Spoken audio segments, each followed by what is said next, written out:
Did we get it all right? We got it right. I think we did it. I think we did. We're trying to figure it out. Oh my gosh, that's a lot of purple. That's a lot of purple. That's a lot of purple. I'd have to say, for once, like clicking that live button, I got a little nervous there for a minute. Like, I don't remember how to do this. Yeah.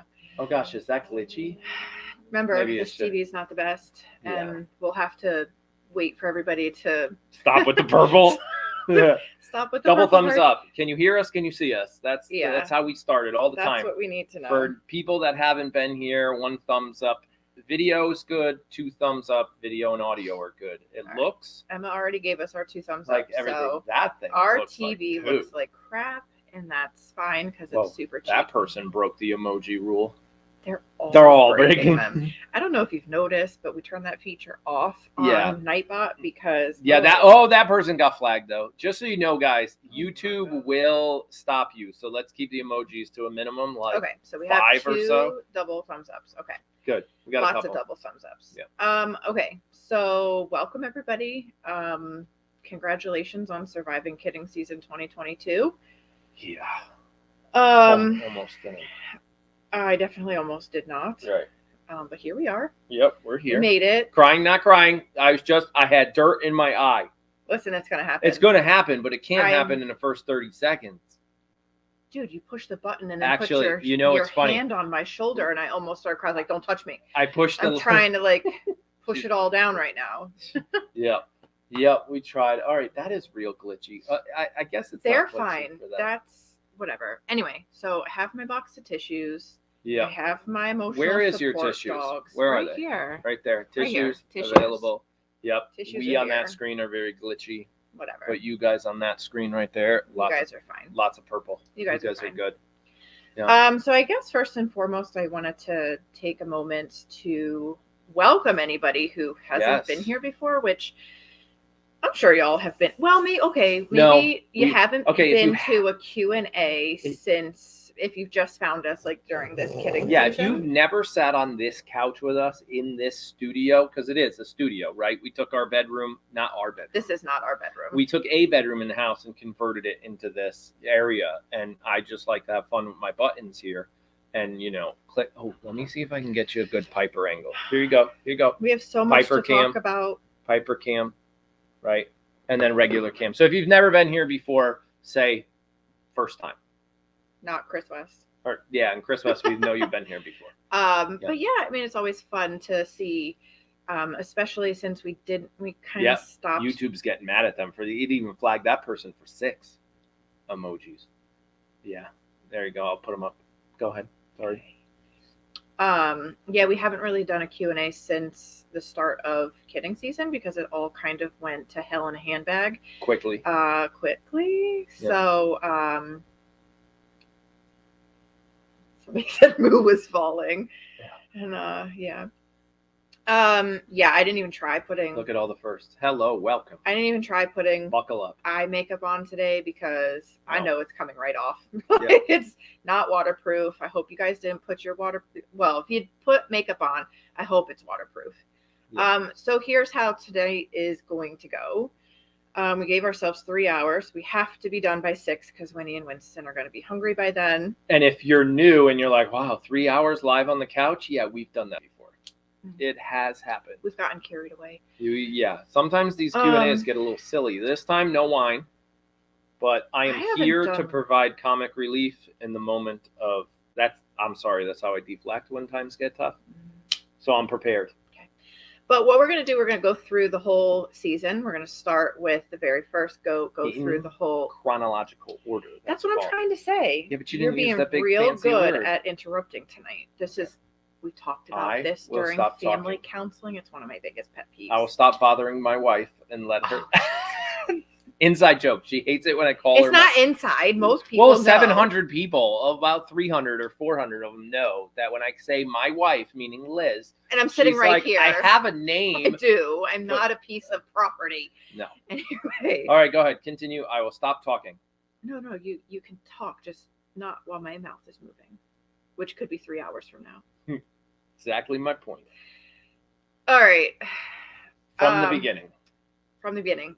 At the end, we are going to announce who we're keeping. So if you want to stick around that long, you can. We might what? We might even talk about a new goat.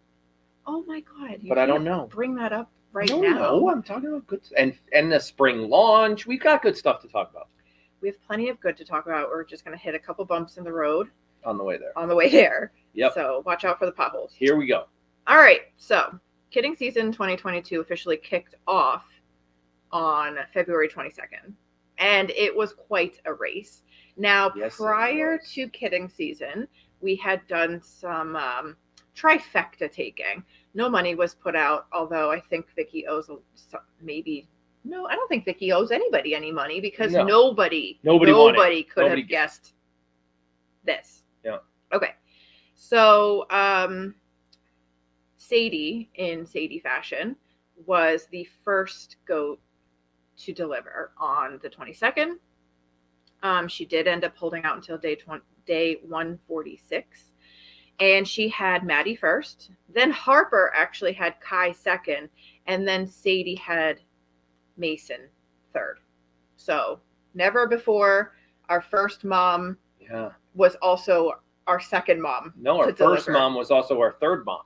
Sure. First, second, you get it? Never had that before. So first 3 babies did not come from the very first mom. All right. So if they were only, let's see, Maddie was born at 11:42, then Kai at 11:46, and then Mason at 11:58. Okay. So just so we all know, I don't have all the fancy stuff. I was going to put all this data that she's talking about on the screen and these little like pop-up windows, but we didn't do that. So you just got to listen. Yeah. That's it. And if we're blurry, I apologize. I don't think we If keep we going. are. I'm going to look. You keep going because I don't trust that TV. Well, no, that's not. But they're saying that we're blurry now. Okay. Well, so we might have to. One thing we tried to do this time was to run the 2 live cams in the barn while everybody's saying we're super blurry. Super blurry? Yep. So one thing we tried to do was to run the 2 cams in the barn so that anybody could keep an eye on the babies and whatnot. But we're not sure. We're still kind of testing the ultimate upgrade in our internet. Yeah, so for those outside of Chrono, Oh, yeah. Well, hang on a second.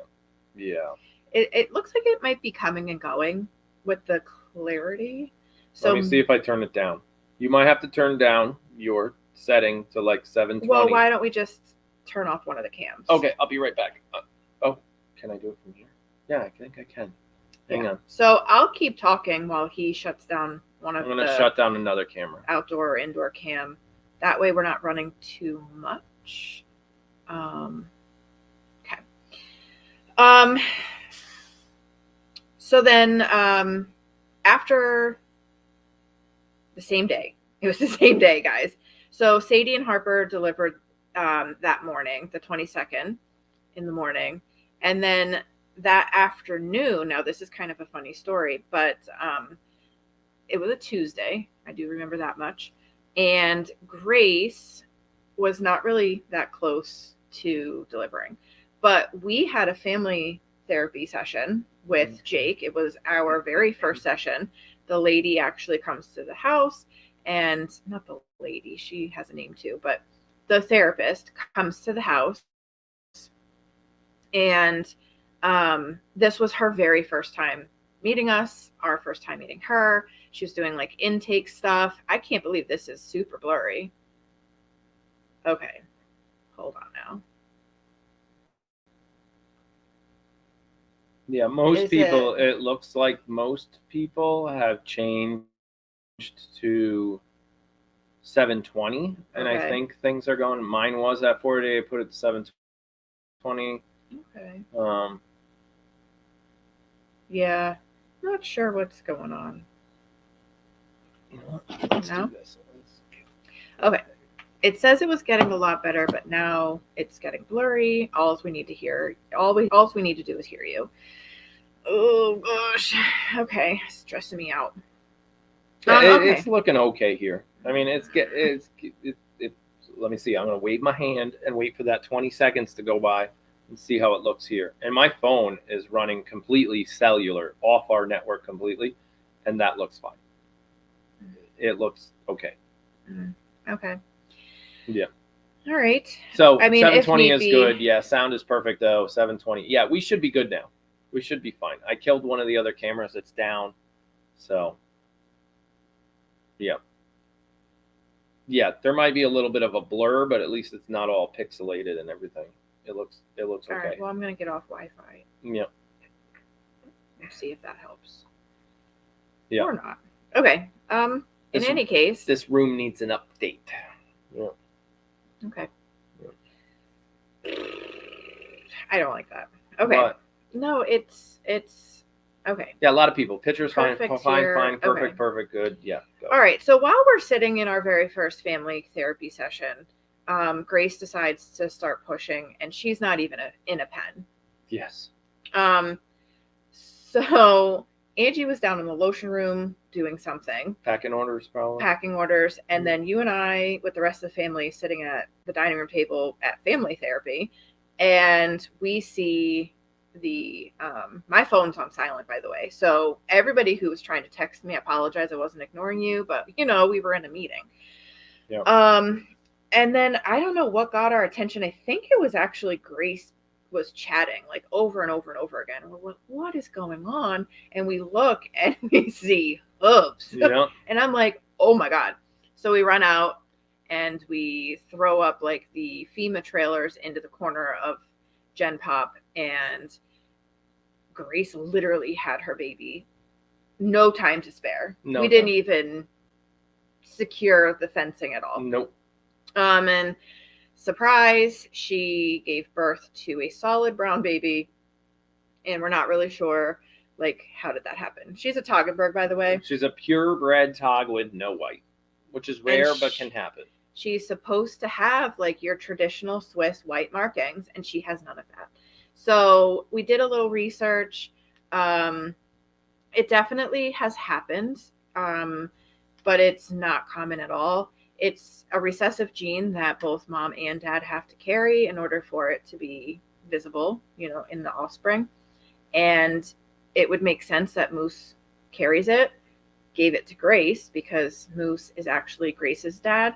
And then we bred Grace back to her dad, which is called line breeding. If you're not familiar with it, it's completely acceptable and help in goats and helps actually strengthen the goats' strong points. So if you really want to work on good legs or capacity in the mammary system and stuff like that, you want to breed back to dad, and then she should improve upon that in her offspring. In this case, visibly speaking, when Moose gave Grace the recessive gene for this solid brown Tog, Moose then also gave it, they both, Grace and Moose, gave it to Dolce. Right. And that's why Dolce is solid brown. I've seen a couple other, I posted it on a Facebook page that I'm a member of. And somebody chimed in and was like, oh, yeah, I have one of those too. And so she posted a picture of her adult, because this was like last kidding season this happened. Yeah. So I expect that Dolce will stay darker than most Toggenburgs. She's obviously not going to get any white. Like that's. Yeah. But it was pretty cool. So she's not that rare genetic word, the opposite of albino. Right. It's where like your pigment is hyper pigmented. Yeah. It's mostly like that she would have to be like solid black. Right. No pigmentation, just black. Well, I mean not no, but like super dilute, whatever. Yeah. Anyway, so that's Dolce. Now So sorry for the glitchiness. There's nothing I can do about it. It is what it is right now. It's glitchy now? No, it's going in and out, and I'm on cellular, so it's going in and out from perfectly clear to blurry to back and forth. But that's the word. It's staying with time, so it's not like Circle of Death. It's not doing that. Okay. Eventually, we need to hardwire this computer to the internet. I don't think the computer Wi-Fi is the problem. Yeah, I think. Really? Yeah. Okay. So then, to go start, I guess, 2022, the road of bumpiness, About a week and a half to 2 weeks after Dolce was born, a bunch of the baby goats actually, we disbud them. We take the buds out and so that they don't grow horns. For those of you who don't know, we'll quickly touch upon this. There is a link to a video that explains it. But we do choose to disbud first and foremost because we're a show barn. Our goats do go off to show homes. And in the American Dairy Goat Association, the girls are not allowed to be shown in the show ring with a set of horns. Now, that's not my personal priority. Like, my personal priority is to keep everybody safe. But because our goats do go off to show homes, we do disbud those babies. And we disbud, we don't dehorn. There's a big difference. Yeah. Just, you could Google it. Yep. Or watch our video. We also disbud for safety concerns, and that's where I do take priority. Yeah. It's safety not just for the goats, but it's also for us and our kids. There's too many accidents that can happen with a set of horns, including entanglement, broken horns that can lead to infections, and then injury of each other, like impalement of like me, you, the kids. Yep. But also other goats. So it's just a lot safer in our experience that we disbud. So we do that. It's not really a timing thing. We have to really feel the buds, and once they get to a certain stage, that's when they're ready to be disbudded. So it's not like at 4 days old we do it, or at 7 days old we do it. Everybody's horns grow at a different rate. But we do try to get as many goats as possible to for disbudding day, just because it's easier time-wise. Mm-hmm. Anyway, so Grace was disbudded with a bunch of others, and we gave... There were like 10 goats that day. Not Grace. Dolce was disbudded with a bunch of other goats that day. Yeah, there was probably... About 10 goats. About 10 of them that were ready. And when they were done, we give them back to mom. And if you've been around, you see that process. When we give them back to mom, they go and they nurse, and the rest of the day is fine. So we always say it's like a temporary pain, long-term gain. We gave Grace's baby back to her, and I don't know, I think there was a lot going on in the barn at the time. Andrew was overdoing the rabbit trays. Yep. There was some cleanup happening behind the barn where Grace was being penned. Grace can be a little nervous.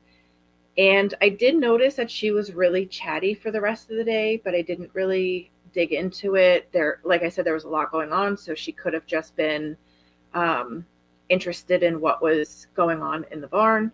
That evening, she was still really chatty, and that's when I started digging into, like, okay, what's going on? I noticed her udder was pretty full, and I tried to help. Like, I got Dolce out, and I tried to, like, you should be eating. And that it was at that point that I realized that Grace had temporarily. Well, we didn't know temporarily. We didn't know temporarily. She had forgotten who Dolce was. Yeah, she rejected her. She was like, "You are not my baby." She did not recognize Dolce as her baby. She was calling for her baby. She was looking at everybody else's baby around her pen and was like, "Is that mine? Is that mine? Is that mine?" Her baby's sitting right there at her feet. Wouldn't feed her. She wouldn't feed her. She wouldn't, yeah. If anything, she was actually like, "Get away from me." Yeah, at some point she was biting her tail and telling her, "No, get off me. You're not my baby." Right. Yep. Which is, by the way, a first for us. 8 years. So never. I did read that there is such a thing as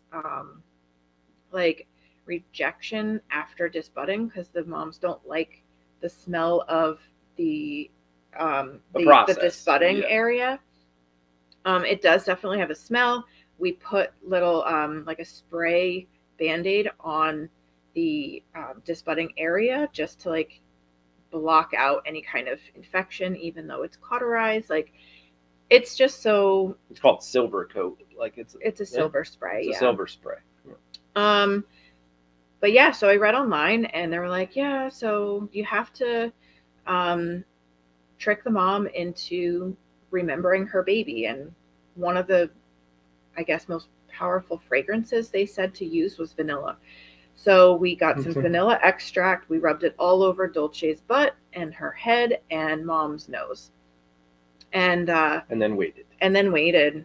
And she did not like that at first. Didn't work right away. Did not work right away. So then we left, actually. We put a camera on Grace and Dolce.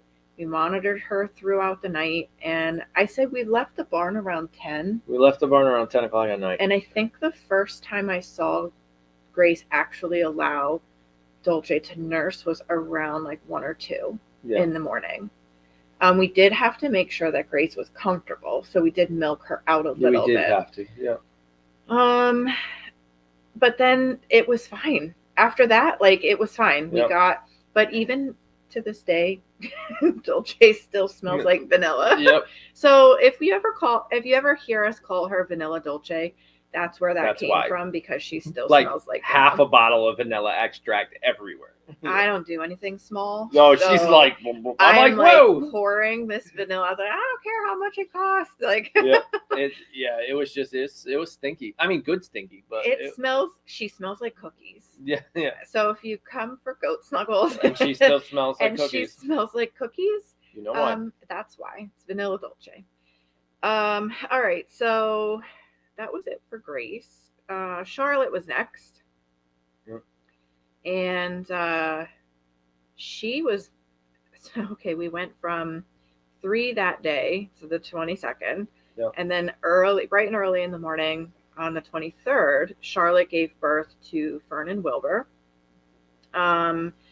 She was 153 days pregnant, and she gave birth around 5:30 a.m. I have weights and times and whatever, but I don't think you guys want to know about that. Completely uneventful birth, even to this day. Like, she didn't do anything weird. So Thank you, Charlotte, for not doing anything weird. Right. And then we fast forward to Moo. Now I know a lot of you guys are like, don't talk about Come on, you got it. Don't talk about, don't talk about what you don't want to talk about or that you're not ready to talk about. The hard reality is that Goat Snuggles is starting next week. Yeah. And so I have to be comfortable talking about this, which clearly I am. That was sarcasm. I've talked about...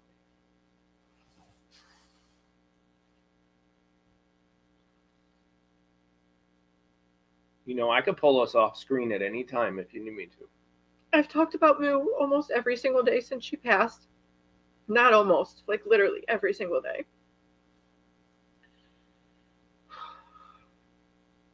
It's not getting better with time, as everybody kind of says like it does, and it will, and I'm sure it will, but it hasn't. So I'm going to go just into like the science part of this and try to just do the science.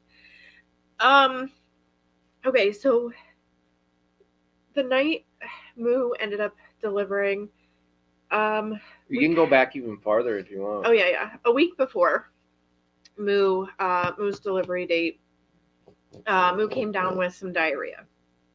I text Dr. Kara, and she was like, all right, well, as soon as Moo delivers, we're going to deworm her. We can't deworm her right now. Yeah, you can't deworm a goat while they're pregnant. While they're that close to delivery. Not end stage, pregnancy.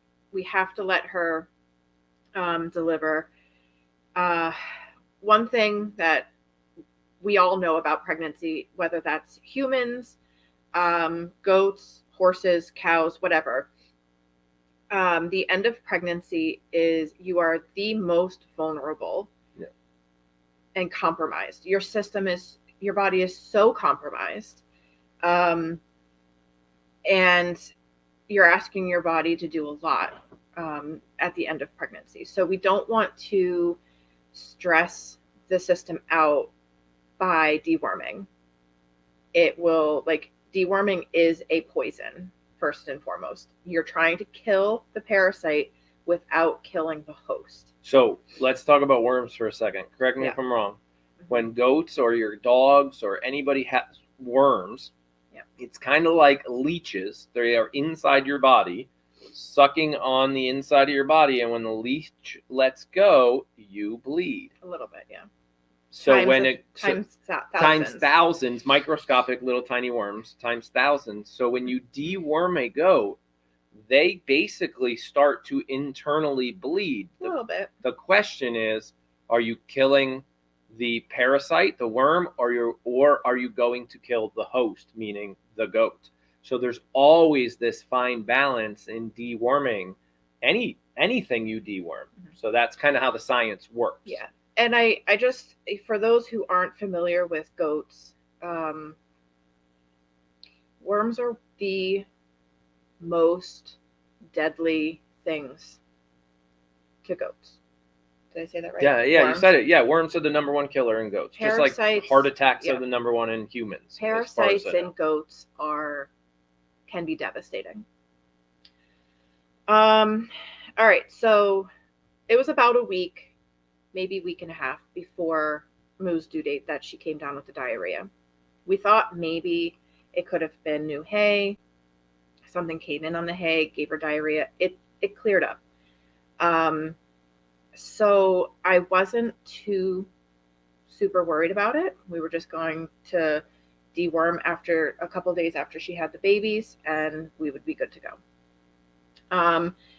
The earlier in the afternoon, the day Moo delivered, which was on the 23rd of February, we noticed that she was entering into like active labor. She had some mucus. She was doing some light pushing, and we noticed, or at least I noticed, she was up and down, right? She was up and down. And I noticed that she wasn't really making any progress.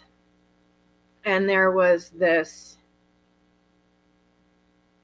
these hairs on the back of my neck that stood up. There was this gut feeling that she had. I didn't even see it. And again, I've been doing this for 8 years too. I'm like, okay, she's pushing, but not like really like there's something. And there's this 20-minute rule we have that's like, if you see the goat behaving a certain way, they should change when they start moving into labor in about that 20-minute, half an hour. And it went on for a little more than a half an hour. And you, thank God, went with your gut, got the vet on the phone. So yeah, I called Dr. Kara. Yeah. She goes, go in, see if she's dilated. So I went in. And that means go in the goat and see if she's dilated. Yeah, for those people that aren't internal exam. Yeah. Put your hand into the goat and see if her cervix has dilated. So I went in, and no, there was no dilating. She goes, okay, wait, 20, 30 minutes, an hour, I think. Yeah, and see if she dilates. And see if she makes any progress. So I went back in. I felt that she had dilated. I made you go in. Right. Just to confirm that what I was feeling was what I was feeling. And you said... How much detail do you want me to give? I mean, for those animal people, I'll say it this way. I went in for an internal exam. I've done this, 50 times? Yeah, if not more. And it felt different. More vacant than different. So I went in, and it's like, wait a second. Where is everything? Where is everything? There's nothing there. Like, it's open. And I'm like, She's dilated. She's dilated. It's wide open. But I can't feel baby. But there's no babies. What's going on? And that's when we got on the phone with the vet and explained that. Like, look, I went in up to like my wrist, so I'm in 6 or so inches, and it's completely vacant, but there's no babies. And that's when Kara said, all right, I'm on my way. So she's like, all right, well, I'd rather come and do an exam at 10 o'clock. At 10 o'clock rather than 2 a.m. Right, at 10 p.m. instead of 2 a.m. Right. So she came down. She examined Moo. She goes, guys, she's not dilated at all. Right. And I'm like, okay, then what the heck was I feeling? What were you feeling? And she goes, she has this void that she sees. It's not common, but she sees it a lot in cows, where you're in her vagina, right. that canal, but right before the cervix. So you're not even into the uterus yet. Yep. So you go in, and she has like this big void of nothingness. So that time that she was pushing, we noticed another thing, like she's very gassy. And at this point, the cams are all still on. There's usually no air noise. And there was a lot of air noise happening. Like, and we're like, wow, she's really gassy. What's going on? Mm-hmm. And that gas and her trying to push these babies out, which we'll get into why she couldn't get them out in a minute, trying to push these babies out created this large void between the end of her vagina and the beginning of her cervix. And we were like, this is weird. We've never seen this before. And even Dr. Kara was like, we don't really see this in goats. Like, I don't know why this is happening. Right. And then she drops the bomb. No, not yet. So she's like, all right, we're going to dilate her. Yep. And so she takes a syringe of oxytocin and squirts it right up into her cervix. Now, we did this actually with Deandra when she had Poppy, because Deandra wasn't dilating either. And this was actually when she did it with Deandra. She's like, I've never done this before. Yeah, I've only read about this. It was 5 years ago. Yep. I've only read about this, but we're going to squirt the oxytocin right up into her cervix, and it should dilate her. Bing, bang, boom. For Deandra, it did. Yeah. For Moo, it did not. So then she tried again, and then she tried a different medication. So that was 3 times. Yeah. 3 times she tried to get Moo to dilate. And really, Moo dilated to what? 2 fingers?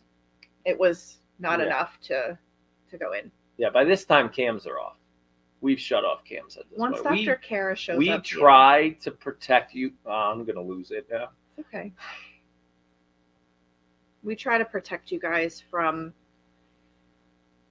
seeing the hard stuff, and we also try to protect Dr. Kara because she needs to be able to do what she needs to do. And it's not always the easiest thing to watch. Right. And it's not always pretty either. And there's conversations we have in that barn when Kara's here that are very real, that, you know, there's a saying I heard, and it's at what point do you go from innocence to experience? And there's that innocence that a lot of the viewers have. No disrespect to them. They're on YouTube. They want to watch cute baby goats bounce around. We all do. We all do. But when you're live 24/7, it's not all cute. No. And it's our job to try to protect that. Mm-hmm. And it's not easy to shut all the cameras down. There's 3 of them. And it's like, okay, some I can do from the phone. Some I have to do from inside. Some, you know, and there's like, so by this time, we're dark. Yeah. You know, we're dark. So this is one of the moments that will stick with me forever.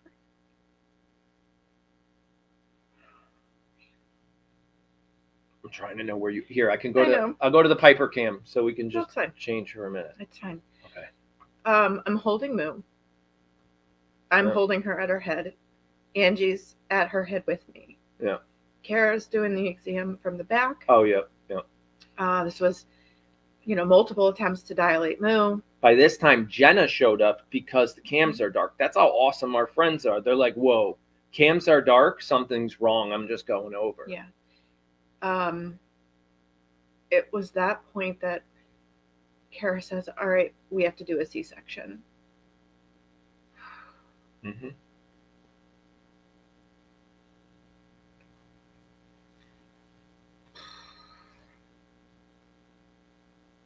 We have never done a C-section. Ever. In the 8 years that we've been doing this. And Kara does probably about 10 a week during kidding season. We do 30 C-sections a year. Yeah. This is not. To her, it's like, we got to do C-section. Let's do this. Right, let's just get the babies out. We got 4 people here. Let's do it. And then it's like. She walked us through the whole thing. She's like, it's amazing to watch somebody that's like an artist, but yet a doctor at the same time. She literally, it's like a squad leader. Like, all right, this is what I need. I need towels. I need lights. I need 2 buckets of hot water. I need a bucket of cold water. I need a hay bale over there. I need this over here. When I say need this one, give me this one. When I need that one, I need that one. And you guys hold towels, get ready to catch babies. Yeah. You Do not let go of the no. Do not let her rumen fall out of her stomach. I'm gonna have to open her, and she literally closes her eyes and like.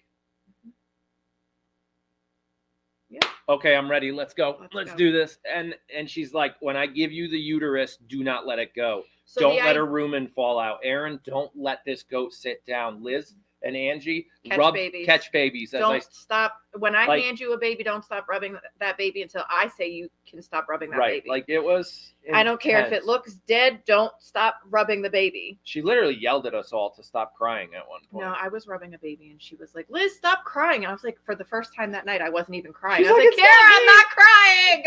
Yeah. Anyway. Okay, so Moo, all of this, by the way, we're in a barn. We're in a barn.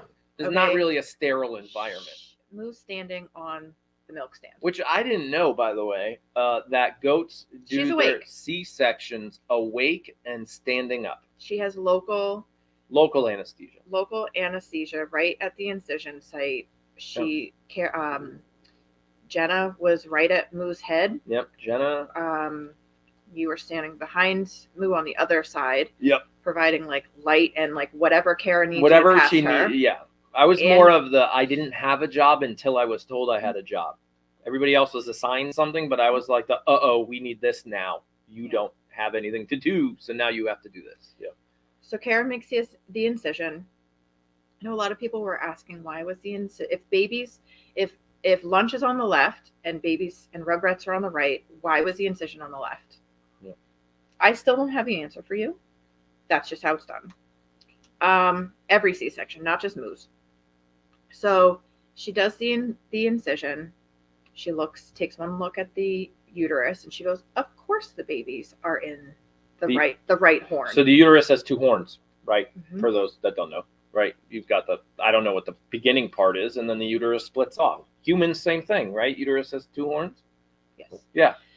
But our babies, as far as I know, our babies don't develop in the horn. That's called an ectopic pregnancy. Oh yeah, I don't know. We're no doctors or vets. Our human pregnancies happen in the uterus, not in the tubes. In the horn. We don't really have. I guess we have horns, but they're called like fallopian tubes, and pregnancies can't happen there.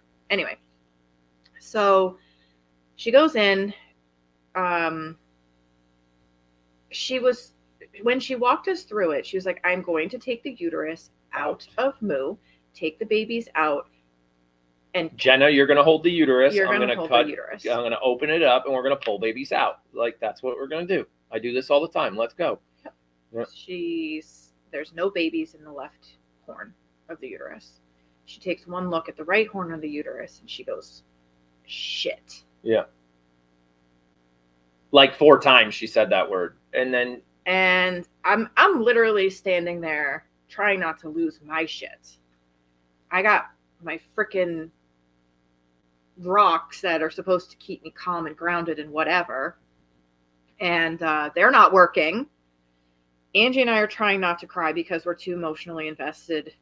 Moo is our Moo. Like, that's, yeah. Angie was there the day we picked up Moo. Heck, Angie picked out Moo, and then we went back and bought Moo, and Moo lived here. Yeah. She still owes me child support. Yeah. So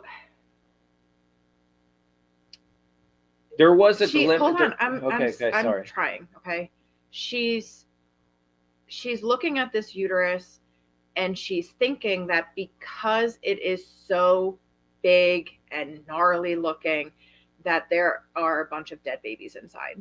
Something is going wrong. Why does this horn of her uterus look so bad? She says it was very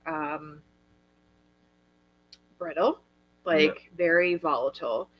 At one point, she says the uterus was starting to tear on her. So the uterus was so heavy because all 3 babies. I didn't get to that. Oh, sorry. I'm still trying to get there. She said, I told her, I was like, "There's not dead babies in there. I literally just felt babies move less than an hour ago. There's not dead babies in there." And she goes, "Really?" So she cannot take the uterus out of Moo's body. It is too fragile. Her uterus would have ruptured right then and there. We would have lost her right there, and probably the babies. So she gets I don't know. She gets one of the babies out. She hands it to me or Angie. I don't really even remember what the progression is. All I know is before we knew it, we had 3 babies on the ground in Moo's stall. That was where we were rubbing as Kara finished up the surgery.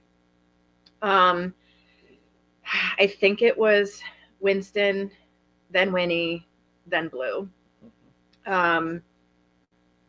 Blue, 100% chance he did not make it because of the C-section. Everything was happening so fast. It's very likely he took his first breath in utero, and we lost him. No fault to anybody. No, not at all. The fact that we had 2 live babies was a huge miracle. Right. The fact that Moo made it through that C-section was a miracle. Yeah. Kara went, closed her all up. She was doing good. Moo was. Kara says she's in for a long road. This was not a standard C-section. This was definitely, this was a hard one, and it was a very hard pregnancy to carry. She had 19, almost 20 pounds of babies. That she tried to get out. In one horn of her uterus. That's not normal. So I never envisioned that if Moo made it through the C-section, that there was a chance we could still lose Moo. So like that night, while I was like still kind of traumatized from the events of that night and the next day, it was still like, oh my God, I can't believe that just happened. Right. We have these 2 babies. Moo was in recovery. There was no part of me that thought we hadn't gone through the hardest part yet. Right. No part of me. Moo ate that night. Like she got down off of the stand. She was cleaning her baby. She was nursing her babies. She went over and she ate hay, and she was doing well. Yeah. Somewhere between then and 4 days from then was a freaking storm of throw everything at Moo. Like, give her everything she needs because she's not recovering well. So Moo went completely off of food and water, which obviously is not like Moo. Anybody who knew Moo, she never stopped eating. Not a day in her life, not in her sickest moments, which she had sick moments. She never stopped eating. We were supporting her through her recovery. And at this point, the cams are on. We're sleeping in the barn. We're feeding Moo everything. We're reaching out to neighbors for pine trees. We've got people. We're trying to find any. She would eat. We have villagers sending us animal crackers and peppermints and like goat treats. And yeah, she might nibble on them, but it's not enough to keep the rumen going. I think I read somewhere a goat needs like 2 to 3 pounds of food a day. And a gallon of water. And she was getting 100% IV fluid. We were keeping her alive, trying to help her get over that hump. So Kara said 4 to 7 days. The first 4 days are going to be the hardest. Right. And we got to get her over that hump.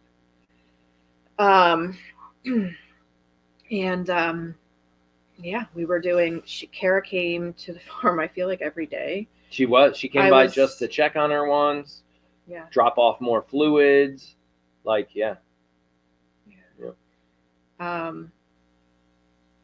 She ended up getting a catheter so that we could do her fluids easier. She was on 2 bags a day. She was on pain medicine. She was on calcium so that she wouldn't go into like milk fever. She was.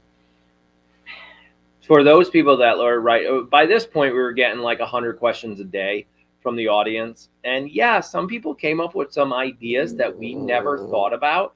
We were like, oh, canned pumpkin? That's a one. I went to the grocery store. We went to the grocery store to get canned pumpkin, and I went and I got salad mix. I got spinach. I got kale. I got somebody sent an edible arrangement, and I took the kale out of the edible arrangement, and Moo ate some. I was like, "Give me all the kale." Like anytime Moo would eat one bite of something, I felt like we needed to cut down a tree. I felt like we needed to go buy every piece of kale that the grocery store had. Moo would take 2 bites of something and be like, "Yeah, that's it." Yeah, that's it. That's all. She would take it and be like, yeah, okay, that's kind of cool. Pumpkin. Okay. But then we never got back to that 2 to 3 pounds of good, like roughage. That's what she doesn't need pumpkin. She, never got her to eat hay. Right. Never got the food part back. She drank periodically. She would go for the water. Right. And I'm like, okay, maybe she's making that turn. Yeah. On day, what was it? 3? Day 3. She decided at the end of the evening or whatever, she wanted to go for a walk. Mm-hmm. Day 4, was it? I don't know. Yeah. It was like day 3 and 4. She just kept deciding she wanted to be out in the sun. Yeah. And she would just stand out there and not really do anything. We tried to feed her. We went and got her like everything from around the yard. I mean, it's late winter, early spring. There's nothing growing. I was literally driving in the woods at like 2 a.m. in the morning on Billy, our little UTV. We drive it in the woods. I go to find like leaves in the snow. Mm-hmm. And it had just snowed. Oh my gosh, brown leaves. And I bring them back and she eats a couple and whatever. But I know Moo enough to... Here comes my others. So, last fall, Moo was 6. I noticed, because it's Moo, she would go from leaf to leaf to leaf, and she would only eat these little yellow leaves. So I have an app on my phone. I took a picture of it. What are these leaves? Right. Because they were her favorite. She would like leave all the other leaves and only eat these ones. And turns out they were sugar maple leaves. I'm like, go find me sugar maple leaves. These are her favorite. I know they are. Of course. It's the dead of winter and it just snowed. You can't find sugar maple leaves. This isn't a leaf restaurant. Like, you can't, like, there's just... Anyway, prior to all of this happening, though, back in the fall when I saw that she was, like, loving these sugar maple leaves, for the last 10 years that we've lived here, I have wanted to plant trees down our driveway. We took so many trees down. Like, I want to plant some more back now that, like, the big construction of, like, building this place is, at least that area of it is done. She said at least that area is done. There is no announcement for a third barn. It's not happening. I have always wanted that the farm fence and the whole, like, old row South, of trees. like, I envision it in, like, Georgia, where you have these big mature trees that line the driveway, and it makes just a very nice entrance to your home. So when I realized, and good luck trying to find trees that don't try to kill goats. So anything that is flowering will kill your goats. So I'm like, okay, I can't put the really pretty dogwood trees or cherry trees. The Japanese cherry. Nope, can't do any of those. They flower, you basically can't do it. Right. So I'm like, oh, well, Moo like sugar maple trees, and they turn really pretty in the fall. And I can make maple syrup. And you love, you want a whole sugar shack, whatever. So I was like, all right, Moo, I'll plant you a whole orchard of sugar maple trees. Yeah. Well, we found a couple sugar maple leaves, and she wouldn't eat them. She wouldn't eat anything. That's where we were like, she wouldn't eat anything.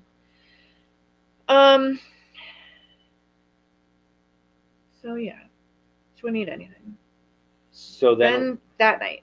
Okay, so every day I talk to Kara. I'm like, Kara, what aren't we doing? Should we send her to Tufts, which is our somewhat local, regional. Okay. Regional, it's way up in Mass. Regional veterinary hospital. I was like, should we bring Moo up to Tufts? Like, can they give her better supportive care? Are we not doing enough? Are we not enough? Does she need better? She goes, honestly, you're not doing anything they wouldn't do. You guys are giving her 24-hour care. You're sleeping in the barn. You're providing heat. You're feeding her. You're giving her water, like IV fluids. Like there's nothing more they would do. Yeah. You know.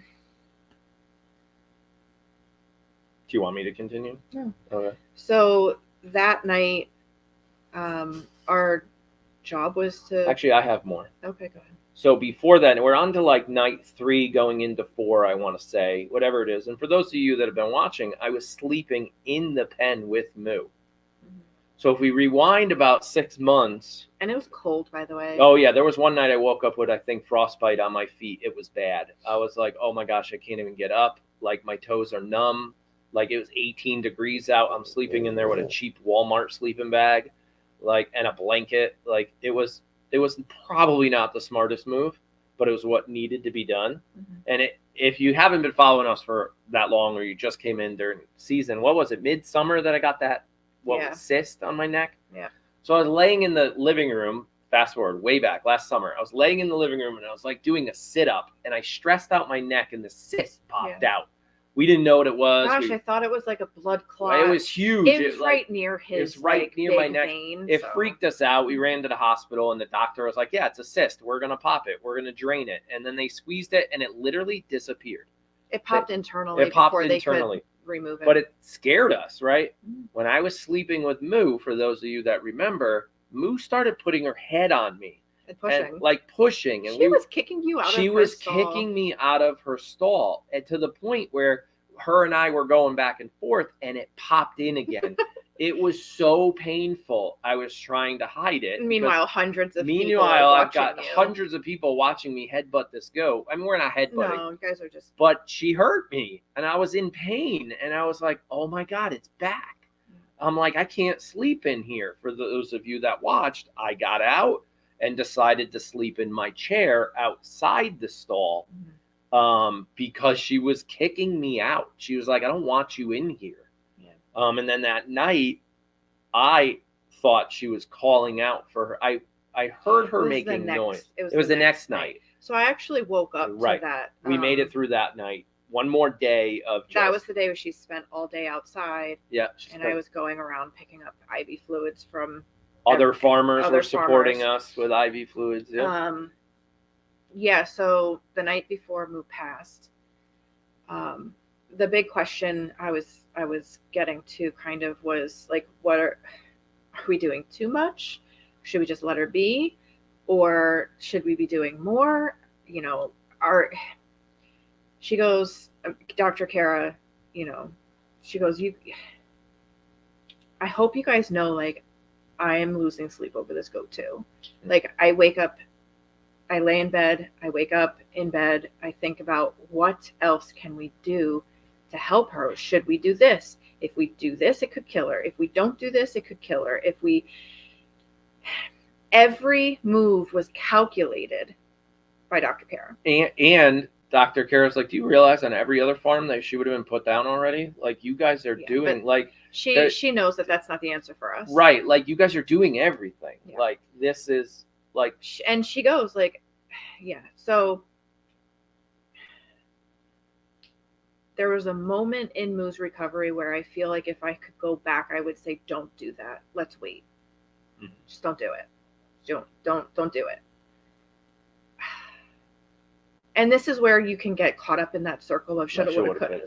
Yeah. Because like, if we didn't do that, maybe she would have continued improving instead of taking that step back. And never taking that step forward again. But if you didn't do that, I could have just prolonged. Right. I could have prolonged her life maybe a week before infection set in. Right. If we didn't do that. So she spent her last day outside in the sun. She had options for food. Like, she had it all. Yep. She looked pretty strong. She didn't really want to come in. She really was taking it all in. She looked comfortable. I have a picture. That's okay. Okay. So and this is another moment in time of this 4 days of crazy, where I really did not want to follow Dr. Kara's rules or directions and give her the medication, but Kara was like, it's time to deworm her. Yeah. Like, we have to.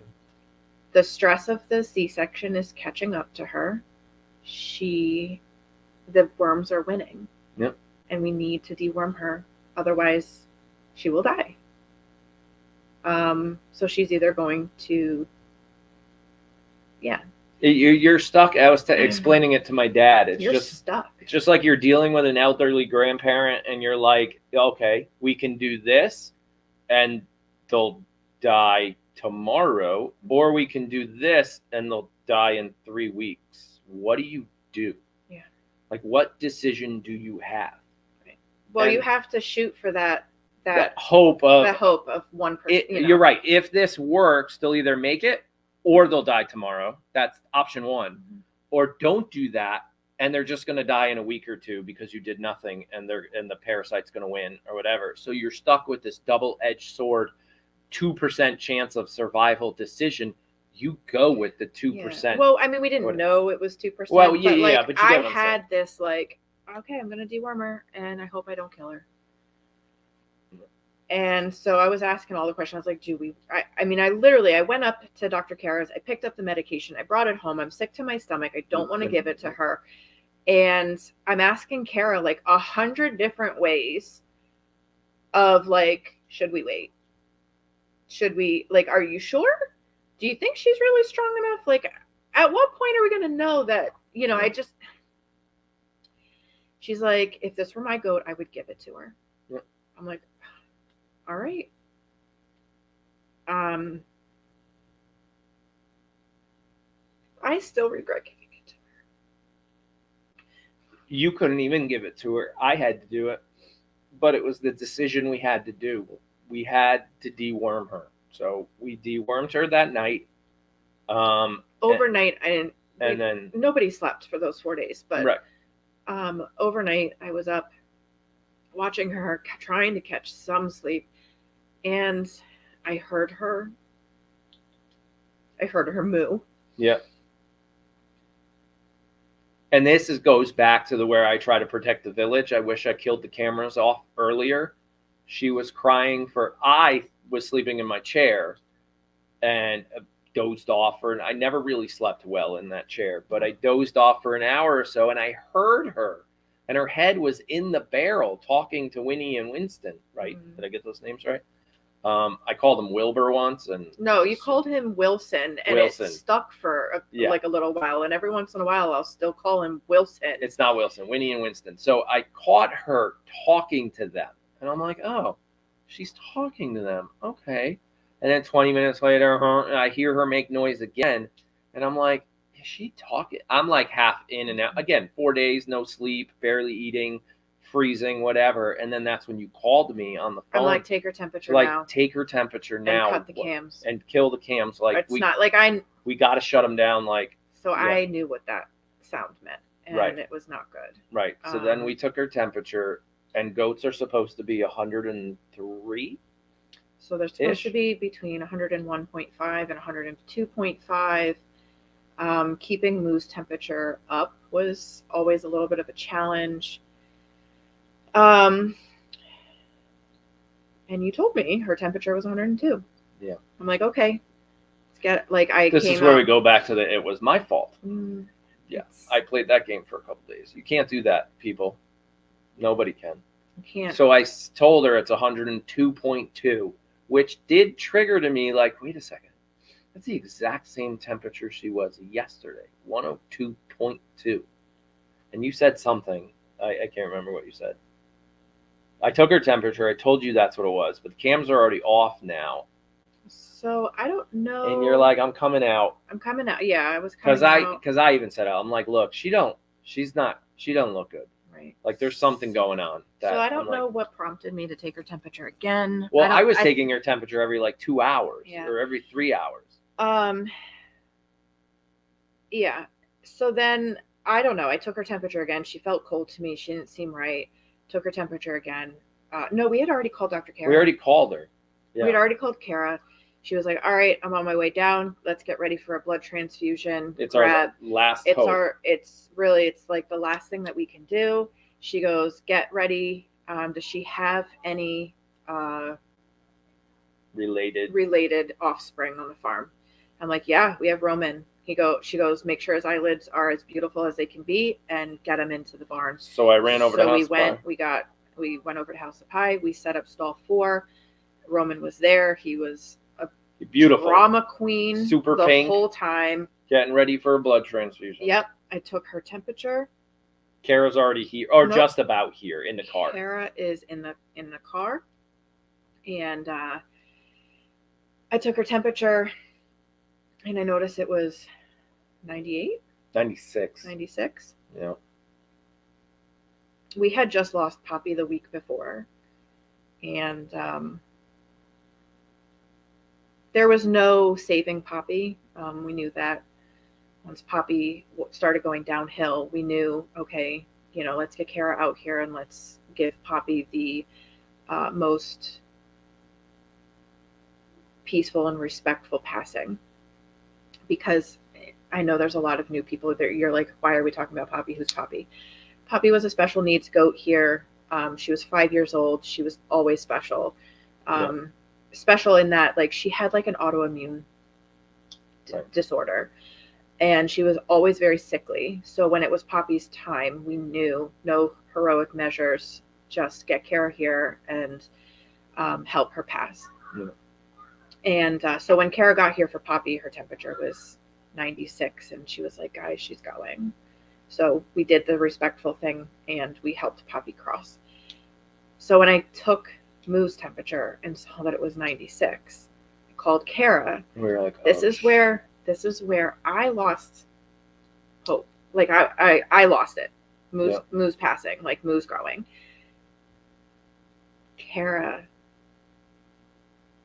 in her way, was trying to protect me or her, or I don't know.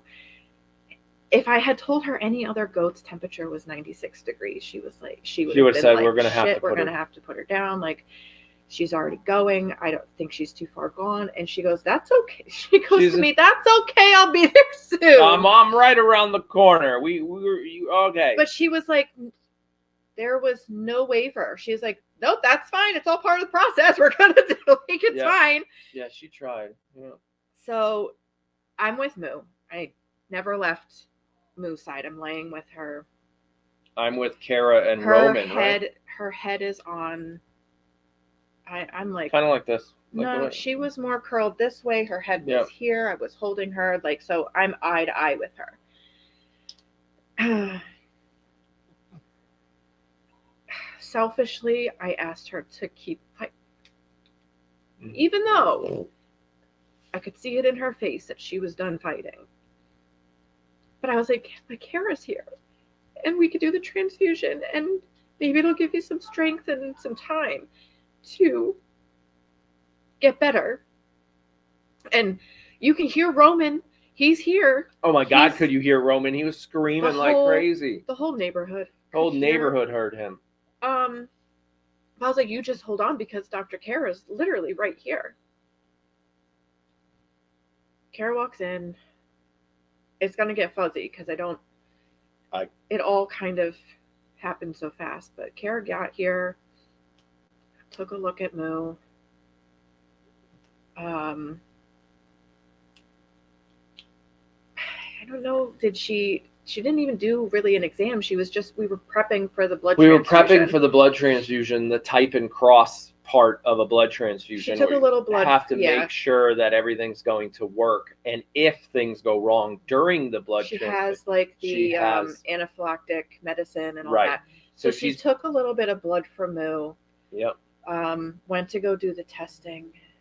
Oh. And then at that point you said, Kara, I think she just passed. She's gone. And Kara was like, no, wait a second.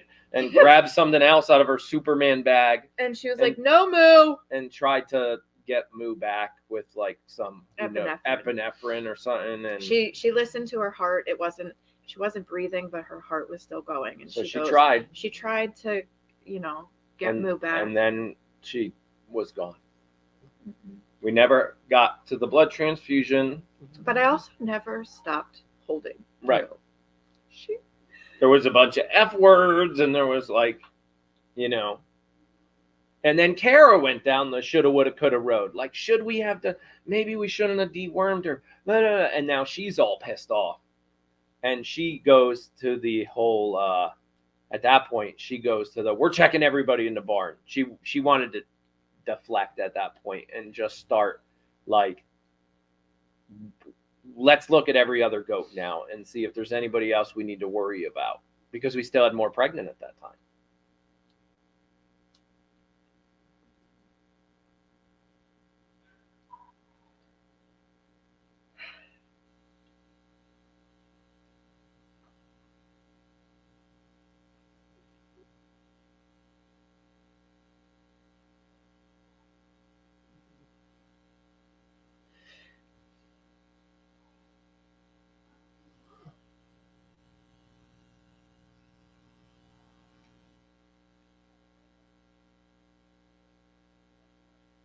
I held on to Moo. Mm-hmm. And I just could not wrap my head around the fact that I'm holding her and she's gone. Mm-hmm.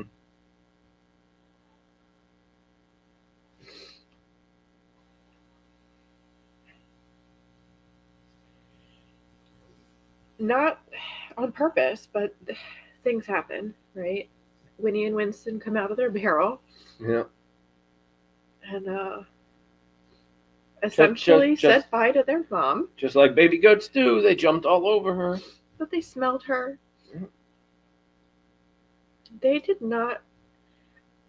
I lost another mom once, and those babies did not respect the fact that that mom was gone.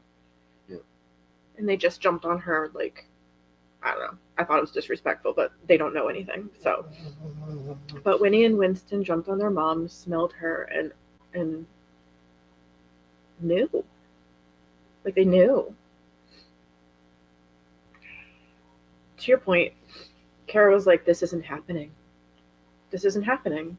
We are going around to every single goat, and we're going to look at their eyelids, and we're going to take fecals of the ones that don't look good, and we are going to, we're going to come up with a plan. I'm going to make a chart. We're going to only keep babies out of goats who don't have worm issues. We're going to come up with a protocol that when, she was trying to, she literally, as we're standing there, I haven't even let go of Moo yet. And she goes, it's 2 a.m, by the way, at this point. No, it's like 4:35. She passed at 4:45. Yeah, it's 4 something in the morning, and Kara got there at like midnight. Yeah, something like that. I can't remember. Your timing is way off. I don't know. She got there like 10 minutes before Moo passed. That's true. You're right.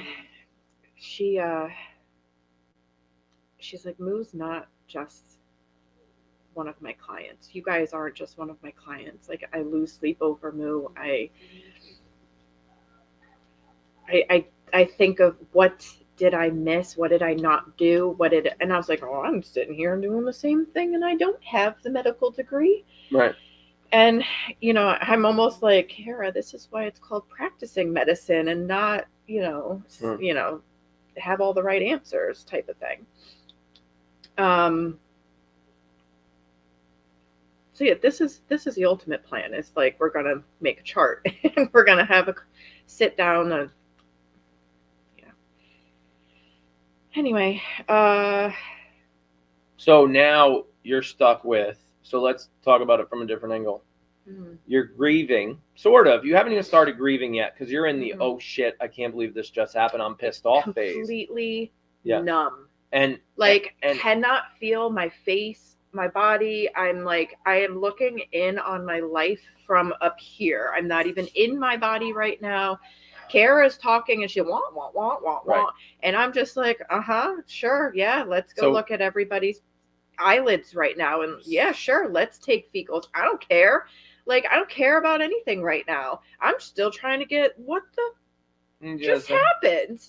So we go through the rest of the herd. We take fecals for the ones we're worried about, or not worried about, but like at this point we're worried about everything. So we take fecals from all the pregnant ones. We send those off. Kara leaves, and now so we cover Moo. Moo was wrapped in a blanket as she. So she was wrapped in a blanket before she passed. We were trying to just keep her warm, keep her body temperature up. She passed. Yeah. In her blanket, we covered her. Yep. After she passed. Yep, we go in. We went inside. And unfortunately, I couldn't get to Grams fast enough. And Grams went into the barn and found out on her own. And it was like, oh, shit.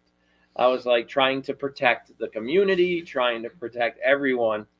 And then we had to call Angie. So let her know. We let our close friends and family know. You would think, and I don't want to say this the wrong way. Really, I have the same thought. You would think one of our children passed away because everyone showed up. Like Jenna and Angie and Kevin drove out and Grams was there. Like the yard had like 12 cars in it. And now it's like, well, maybe not right at that point. And this is all, we hadn't even told the kids yet. We haven't even told the kids. This is rounding the time of the day where the buses are coming and kids are getting ready for school. And I'm like, we shouldn't tell the kids right before school. And they get up and they're like, why are all these people here crying in our kitchen? Like, what the hell is going on? They're going to know something's up. So we had to tell them before school. Nobody went to school. Nobody goes to school. Nobody goes to school. You really would have thought this was a wake or like a viewing or something for this is the power of Moo. There's the power of Moo, 100%. I was like, and I'm sitting here like, listen, I know it's Moo, right? But I'm like, at the end of the day, she's a goat. Yeah, right. But this is it's the power of Moo. Like people left work. People like didn't go to work. People didn't go to school. People like, because Moo passed, and we all need to process this. And it was something else.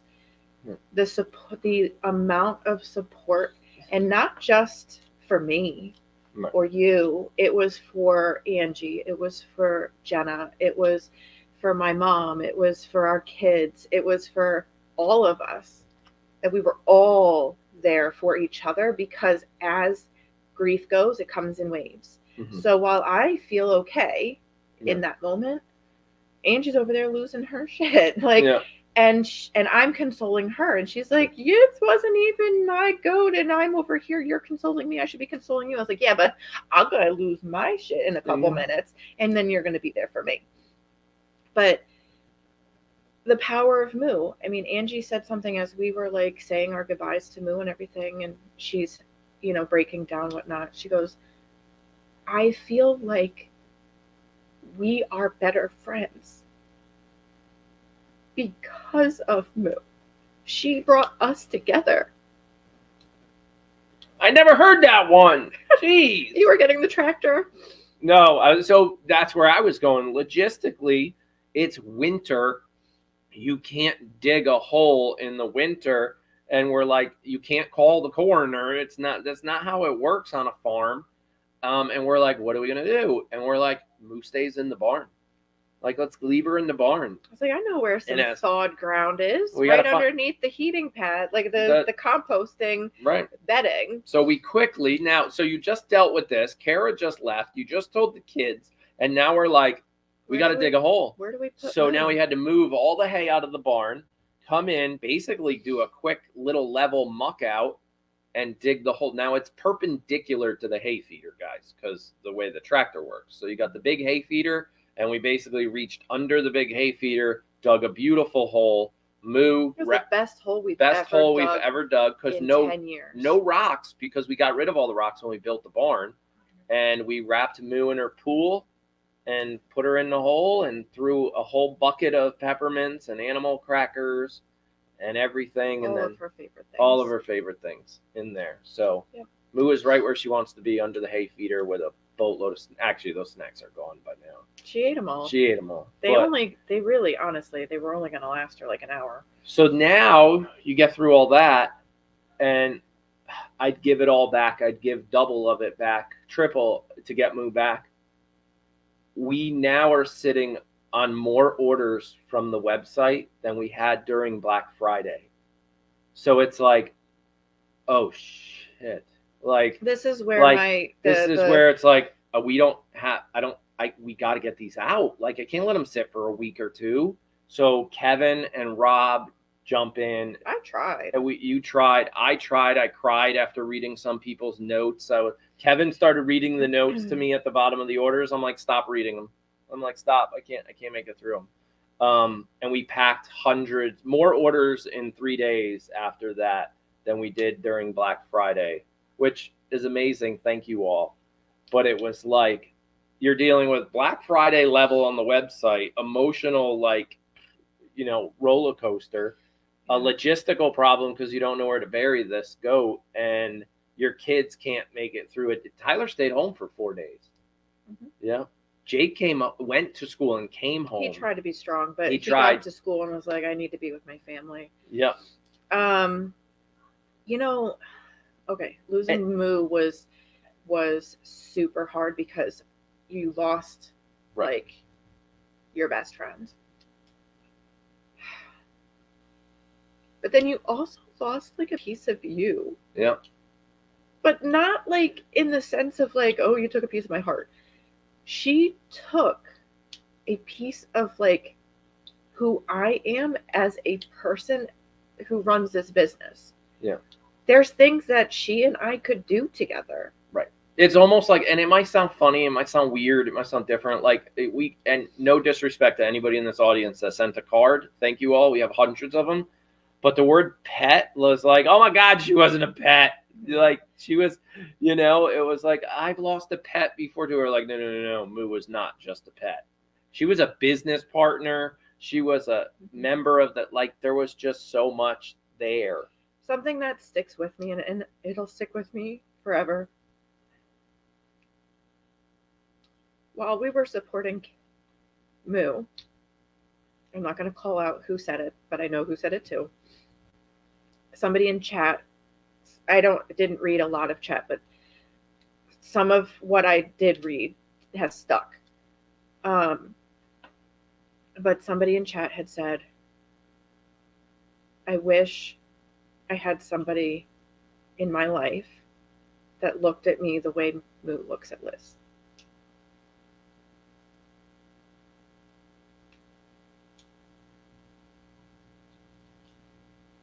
Can't walk into the barn anymore. Mm-hmm.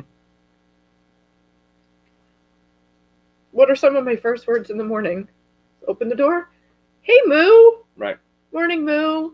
She was always right there. So her big old face right there. And I remember you saying about a week or two after, like, it's hard to get out of bed. It's getting a little easier maybe, but I don't know. Getting out of bed was like trying to pull yourself out of a tar pit. Yeah.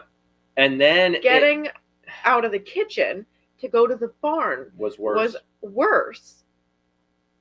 And then there are moments where I cannot take myself out of the barn. And that's where I was going. Right. Getting out of bed was hard. Getting into the barn was harder.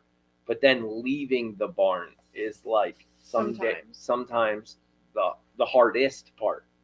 And then finding any joy while you're in the barn, though, that's hard. But you see all these little babies and you're like, I don't care. I just won't move back. I don't care. I don't care. Mm-hmm. That feeling sucks. Yeah.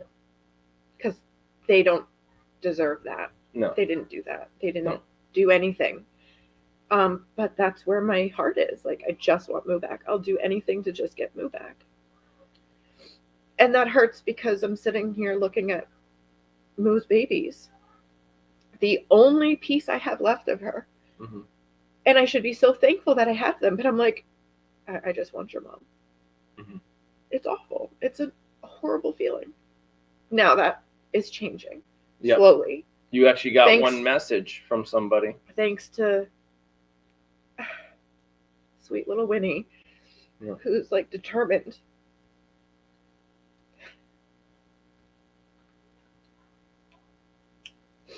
She's determined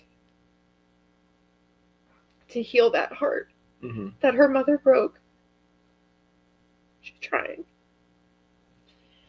We have to move on because I cannot sit with this. So you're right. We do have to move on. But there was one more part of that process that we needed to figure out. And hopefully we delivered it okay.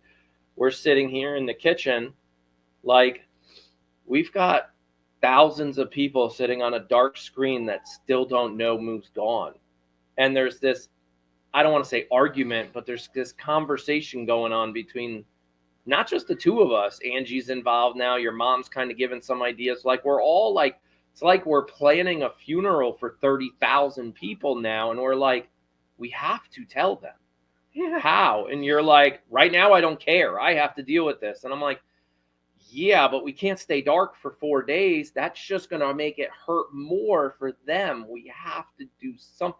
And then there's this guilt, like, why did we even drag them all through this in the first place? Like, why are we even live? Should we be? Should we just go live when the mom's pushing out a baby and be like, oh, look, cute baby. Okay, have a great day, and turn the live off? So we don't have to sit here and be like, it's our fault 30,000 people are crying now. So there was these and we were like, you know what? This is how we're going to do it. And we came up with that, like, memorial that just went up. We had no choice. That was, and then after a couple days, we went live and explained, like, yeah. Well, there was so much. I Actually, remember no, we didn't. sitting at the computer, I don't know, a day later. Yeah. And I had the picture up, and I was going to write pretty much what just took us an hour and a half to tell you guys. Yeah. That wasn't happening. No. I remember that. You said that. I'll just write it and post it on Facebook. That way we don't have to be live. And I'm like, you're not going to be able to write that. No. I'm like, there's no way you're going to be able to write this. Short, sweet. Her picture, you know, like an obituary. It's got to be short and sweet. That's why obituaries are short and sweet, because the family can't handle anything else at this time. Mm-hmm. Short and sweet. Tell the public what happened. A couple days later, hold the funeral. Like, that's the way we need to think, and that's what we did. So hopefully we didn't drag any of you through any emotional roller coaster you weren't here for. But in the end, you don't have to watch. We have to live it. You know, so I feel bad is my point. I mean, on top of all of our grief that we have for Moo, I feel responsible, and don't worry, we have brought this to therapy. Yes. I have to let go of that responsibility because y'all are in charge of your decisions, just like I'm in charge of my decisions. And you all choose to be here with us, which I cannot be more grateful for. I told you I have to move on. Yeah, let's move on. We could. I've gotten so many messages, and I cannot reply to all of them. No. I am not in a place where I can read most of them without crying. But I definitely can't respond to them. But I do get them, and I do appreciate them. We get everything. We get, trees planted in Moo's name. That's Poppy. Poppy, sorry. Never mind. We got a blanket made.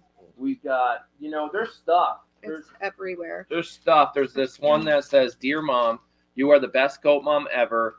If we had a different mom, we would bite her in the leg and run to you." Well, Sadie would. Yep.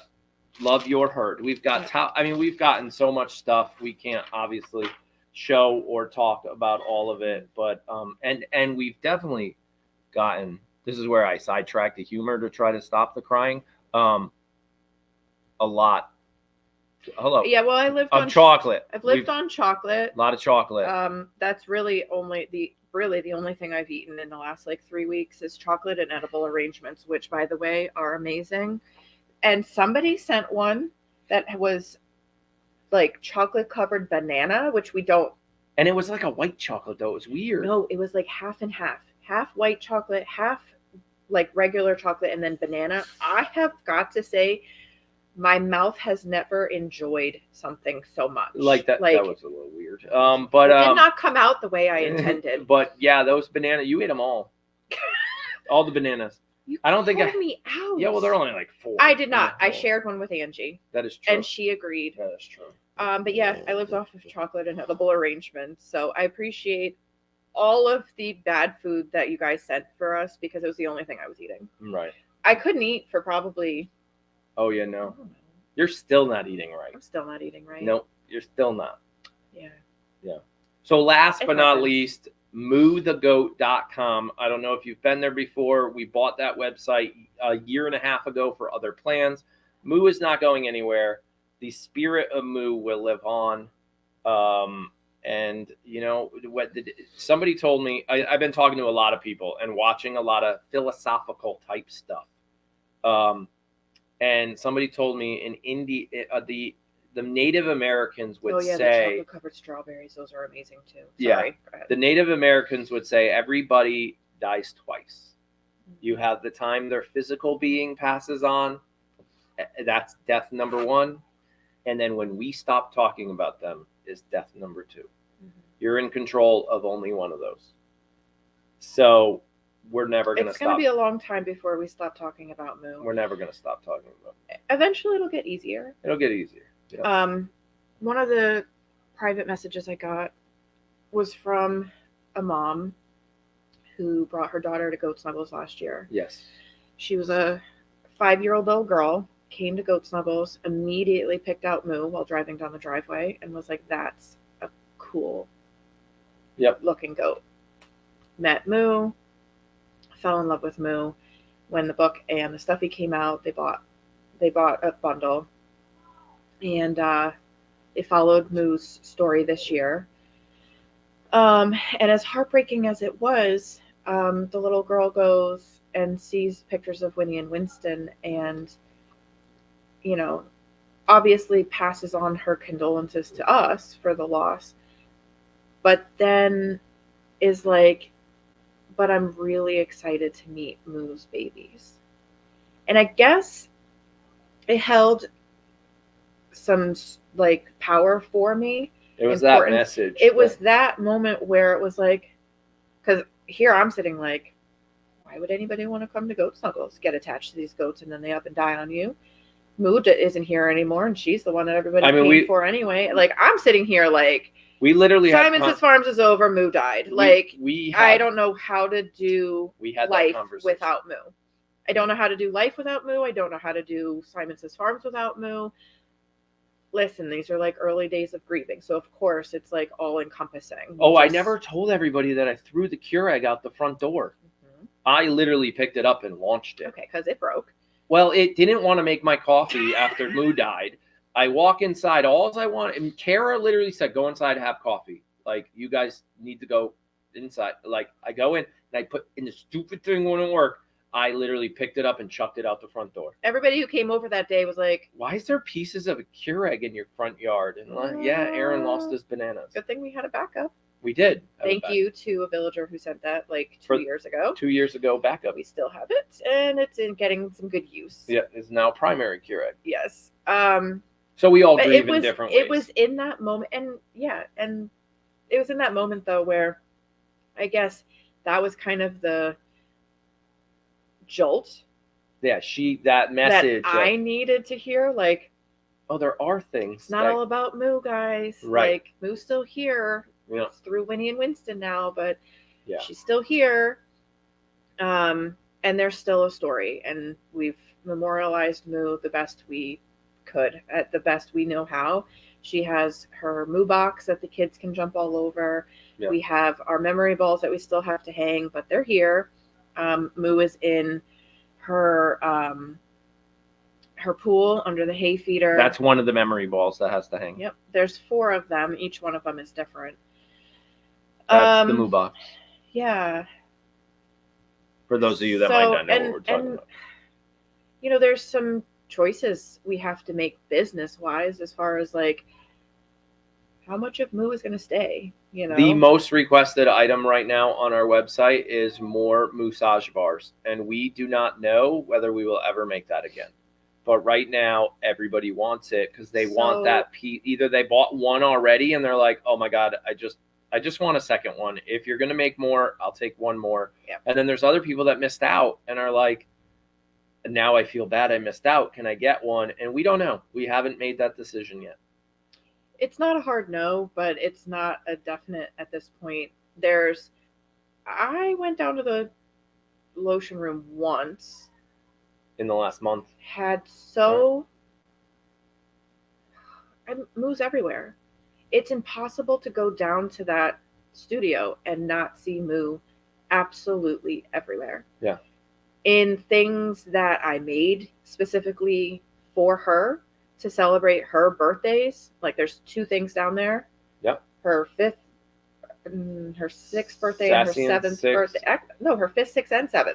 We have Moo La La Lotion, which her 5th was 5th. Sassy and 6th was for her 6th, and then the massage bar for her 7th. Right. There's the book. There's the stuffy. There's Moo La La soap. It's everywhere. It's everywhere. Literally everywhere. Yeah, you couldn't do it. You packed like one order and left. You're like, I can't. I packed more than one. Okay. But I definitely it was not. Right. It was not happening, and I have not been back since. That's gonna be one of those like baby steps, like sitting at the computer and trying to work. When you open up all these files and like Moo's face is like all the things that I've edited over the years. Moo's face is everywhere, all over that computer. Moo's face is on my hoodie. Moo's face is all behind. Like you cannot escape Moo. I know. And that's she's all over the world. Not necessarily a bad thing. No. But it hurts so badly right now. Yeah. But there's things like I try to push myself through. There's things that had to happen for our delayed spring launch that had to get done because they're timely. I had to push myself through. That sucked. Mm-hmm. The next time I sat at the computer, sucked a little less, but it still sucks. So I'll get there. We'll all get there. All right. So one of the hardest things after we lost Moo was realizing that we still had like 9 goats to give birth, to go through the same process. And in my very delusional, like grieving mind, I thought all of them were going to end up the same way Moo did. So yeah, I am always an anxious mess during kidding season. The remaining girls that were due after Moo, I wanted off that ride so badly. Like, just take me off the ride. Tell me when it's over. I don't want anything to do with this process anymore. I know during one of our conversations, we were like, I'm never breeding goats again. We like, said there's that. Like legit that actually things, came up. Like not doing this again. I literally was on LinkedIn for a couple hours looking for a job. You got a job offer. I did actually get a job offer during and I was like, are you taking it? Because I'm done. Yep. I don't want to do this anymore. That happened for a couple hours. For about 24 hours. We're not going anywhere. Don't worry. Like, it's not happening. Yep. But these are some of the very raw emotions that you have. And you think you double guess everything. Mm-hmm. You rethink your life choices, like in a for real way, not just like a sarcastic way. Right. But you rethink your life choices. You know, all of the shoulda, woulda, coulda. I should have retired Moo 2 years ago after her blood transfusion. But even Kara was like, yeah, but she was healthy. And I gave you the go ahead, so blame me. Like, okay, pipes. You know, yeah. All right. So Lucy gave us a couple days to kind of process everything. Thank goodness. Yeah. We did. We had what, 4 days? No, excuse me. We did not have, no. She gave birth while Moo was still sick. Oh, yes. Yes. She gave birth on the 27th. Moo passed on the 28th. Yeah. So Lucy, 1 day early, she's only done that one other time. She gave birth to Bonnie and Clyde. You could lay down. Yes. Super uneventful. Yeah, Lucy's. Thank you, Lucy. Yeah. Then we go into March 1st, where Chanel and 80 decided to have a little competition. Oh. And 80 gave birth in the morning to Vixen, day 152. And later that afternoon, again, I think it was a Tuesday, because our family therapist was coming again. Yes. And I was like, yeah, so might have to leave again. Oh, yeah, Moo passed away on a Monday. Yeah. Family therapy was on Tuesday. I'm telling you, I'm surprised this lady is not asking to be reassigned. This family's crazy. The first week I show up, they got a goat that's delivering the first, hour I'm there. At the second week I show up and they're all blubbering messes because it's a funeral. Yeah. And then the third week I show up, they have more goats giving birth. Come on, you just settle down. So Chanel gave birth to Prada, early afternoon, about 2:15. Then we had a 2-day break, and Amy, there was really nothing eventful there. 80 was probably the most surprising thing that happened, in that she's a first-time mom, and she just knew what to do. Yeah, she did amazing. She turned around and licked her baby, and the baby got up, wanted to nurse, and she's like, okay, here you go. No issues with whoa, why are you tickling those? Yeah, she has a great looking udder too. I mean, it looks amazing. Sorry, the picture's just funny. I apologize for what he just did to your eyes. You can't. There's certain things you cannot unsee. Yeah. And that will stick with you forever. Yeah, here, one more time. No, come on, it's just an udder. You're gonna get demonetized. That better not end up the thumbnail for this. Oh, can you imagine? Sorry, continue. Okay. Moving 80. right along, Good Amy. Amy gives birth to Violet and Dash super fast, hence their names. Yes. I honestly don't remember much about any of these births. No. I'm out there. I'm present. I don't remember anything. As long as I see hooves and a nose, we're fine. Good. See you later.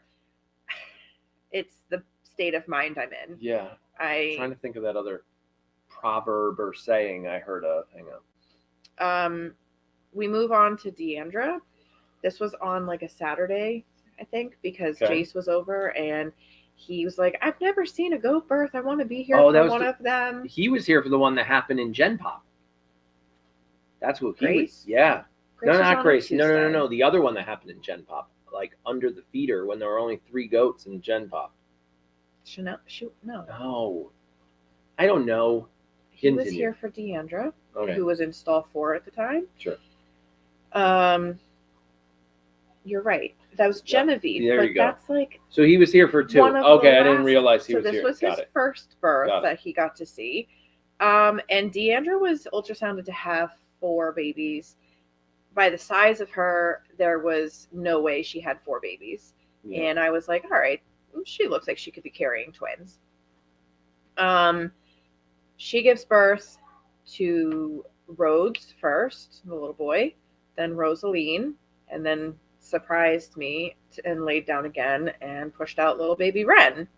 So that was a very emotional delivery for me, even though I didn't really show anybody how emotional that was for me, because it was our very first time we had triplets on the farm, that it was completely normal. Yeah.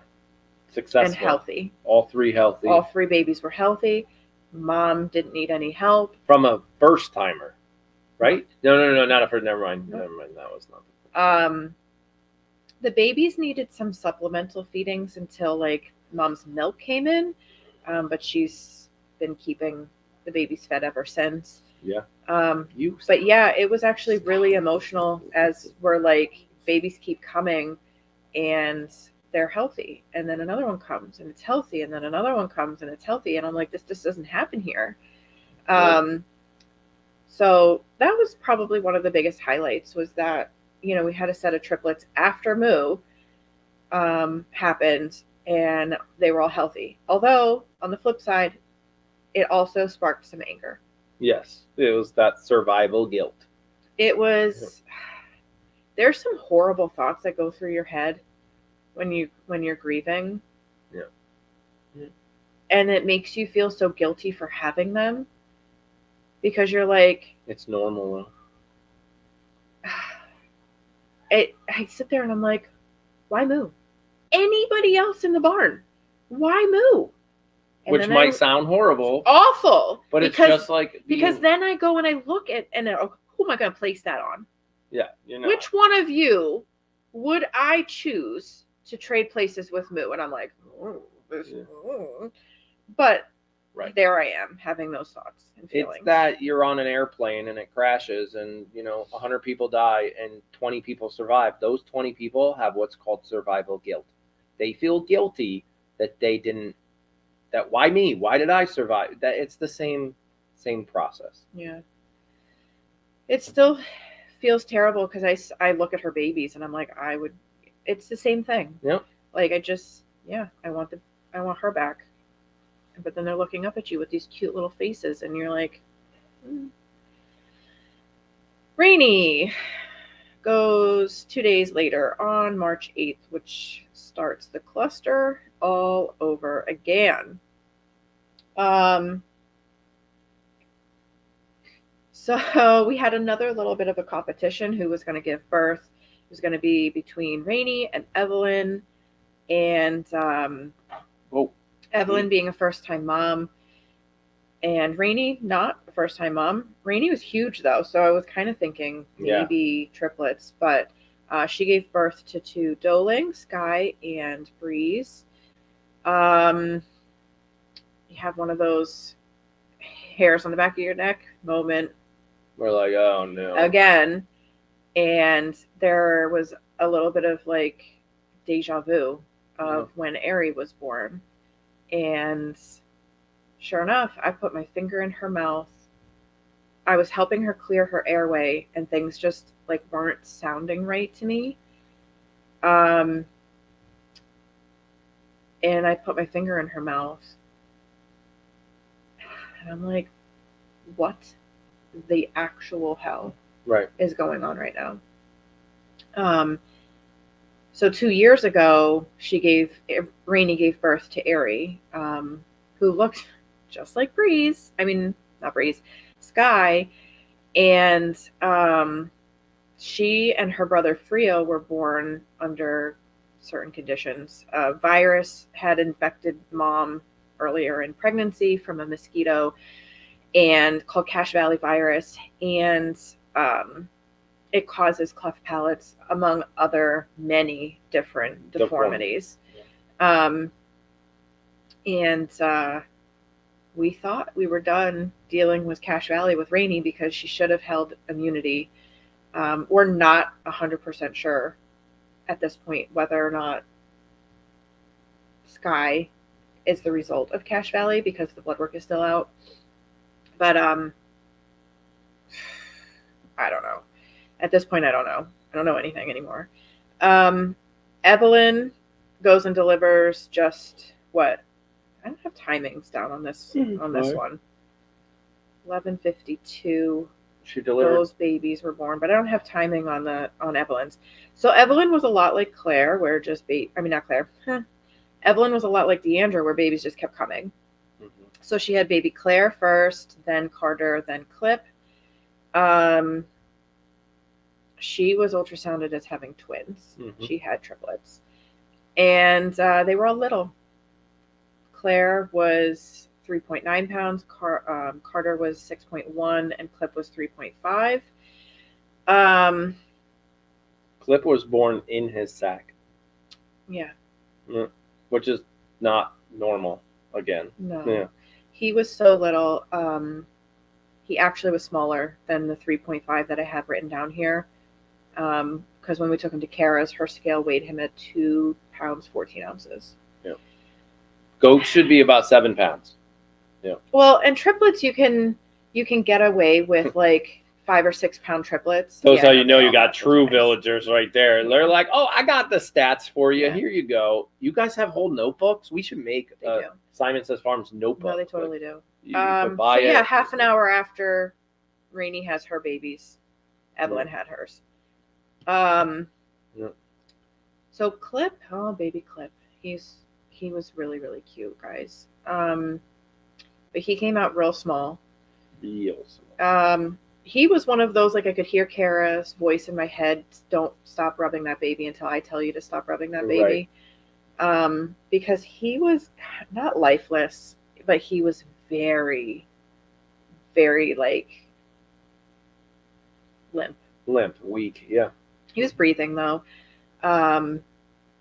you ended up cutting cams because things were getting a little tense. Yeah. I moved him. I grabbed the cam and moved it to something else and muted it so we can do. I knew something was wrong. The minute I saw a baby come out in the sack, I was like, "Yep, you guys are going." That's me again, trying to protect you guys. It was definitely different, and he was, even though he was only a little smaller than Claire, she had the fight. She had the strength, and that he just did not have.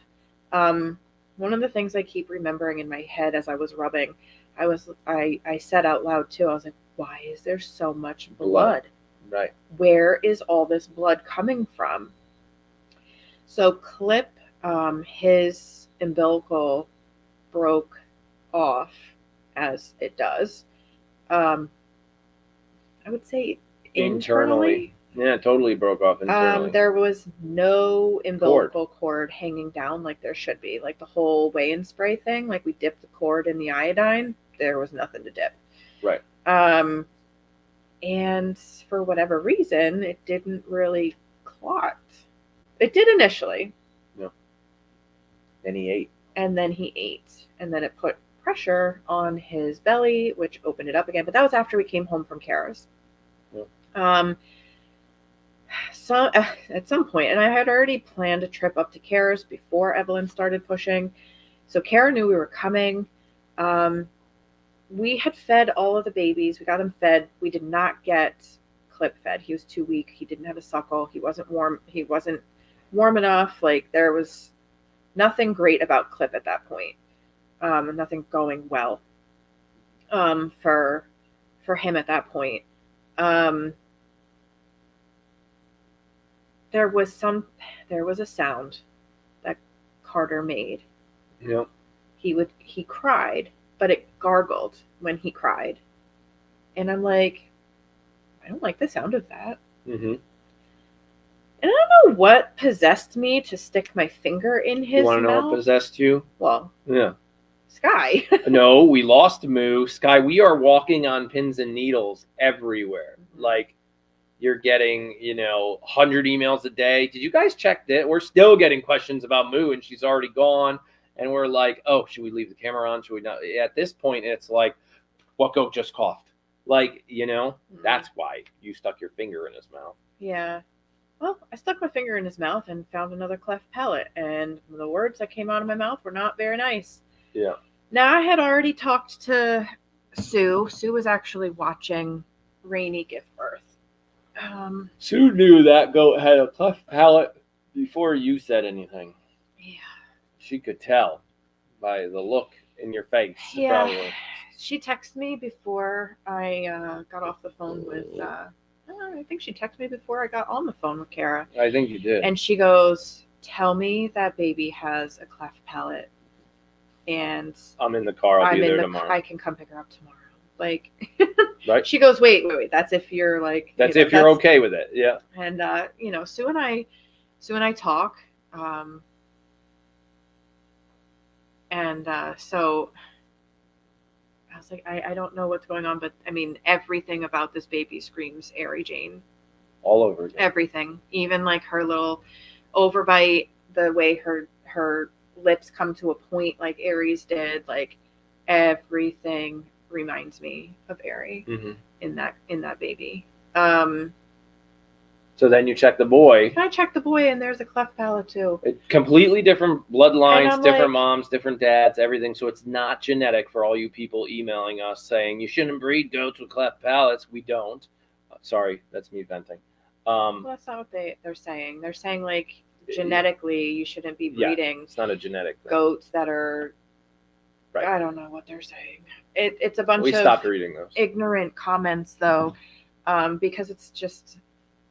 Hell, Dr. Kara said the same thing. Oh, it sounds like you have something genetic going on in your herd. I was like, well, that's not possible because this baby with a cleft is a Toggenburg and this baby with a cleft is an Alpine. And she goes, they don't share anything. Then it's not genetic. She's like, then it's not genetic. I'm like, I know. Then what is it? Yeah. Or like. Okay. And she's like, I don't know. Yeah. I'm like, should we test for Cache Valley? She goes, I sure. don't know. Yeah. Like, so I'm like, if it's not, and then I was like, but how could it be Cache Valley? Because Rainey had Cache Valley just 2 years ago, and you told me, she goes, I don't know. Yeah. She's like, let's test again, question mark. Yep. She's like, let me see what Cornell wants, and we'll do what Cornell says. So we're doing what Cornell's saying. Ow. I did it again. You know, there's one of these things, like, on my end of the stick, it's short, right? I now have 2 baby goats I have 5 baby goats. 2 of them with cleft palates, all born within a half an hour of each other. And I'm having like a WTF moment over here. And Sue is on the other end of the spectrum. And she's like, oh my God, I get goats back in my life. Mm-hmm. Like, this is a blessing for me. And like, how just like, we're like, wait a how second. do you not believe in a higher power, being, whatever, when you see, like, we have 15 moms that were giving birth? 15, I think 16. I don't know. And of all of the goats that we had, these 2 baby goats were born within a half an hour of each other. Right. So that Sue drove down once to come pick them up. Yep. And they could go together and they could stay together and have each other. Relax, buddy. How does that happen? I don't know. So somebody tell me Fate. that that's what I'm saying. Right. We got back from the vet because I wanted Dr. Kara to confirm everything I thought I was feeling and seeing, and look Clip over because he was so small. And she's like, his size is not an issue. Is not the issue. His size is not going to compromise his life. Got to keep him warm. Got to get him fed. So we did. Got him warm. We syringe fed him. By this time, I'm sleeping with. Hang on. Do I have the pictures? You're sleeping in the barn again. I'm sleeping in the barn again. Okay, thank you, Piper. On my face. I don't want to put up the wrong picture. I had a lot of pictures prepared for today. But, so it wasn't the stupid questions. I don't mind questions, and there's no such thing as a stupid question. I mind the judgment that comes along with those questions, and the people that ask questions that think they know the answer before they ask. Like, why are you breeding goats that have, genetically cleft palate problems? Well, okay, that wasn't a question. That was 100% judging on facts you don't have. That's kind of where that comes from.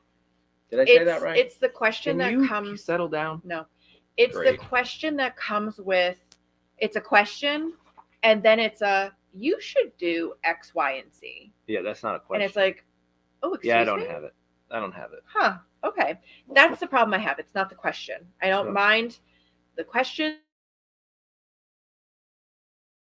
Concern. I mind the armchair vets. And I don't mind the ideas. Heck, pumpkin could have saved Moo's life if that person didn't say it. Like, hey, what about canned pumpkin? That's great. We were watching chat all the time. People were like, what about blah, blah, blah. We're like, yeah, we're already doing that. Have you thought about milk feeder? Yeah, of course we have. Like, those are fine. It's the questions or the insinuations that right. that you're questioning whether or not I know what I'm doing. Right. And it's like, I cannot tell you how much sleep I have lost worrying and researching about these goats so that, like, I can save the next one. Right. Yeah. And use this as a learning experience and do, like, I would give anything to go back and change the outcome of all of the bad things that happened this year. Right. Like, you don't think I didn't think of this? Like, or that I wanted that to happen? Okay, so we move on.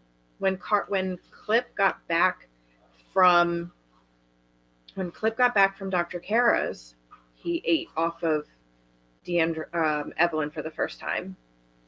And he can't even stand on his own at this point.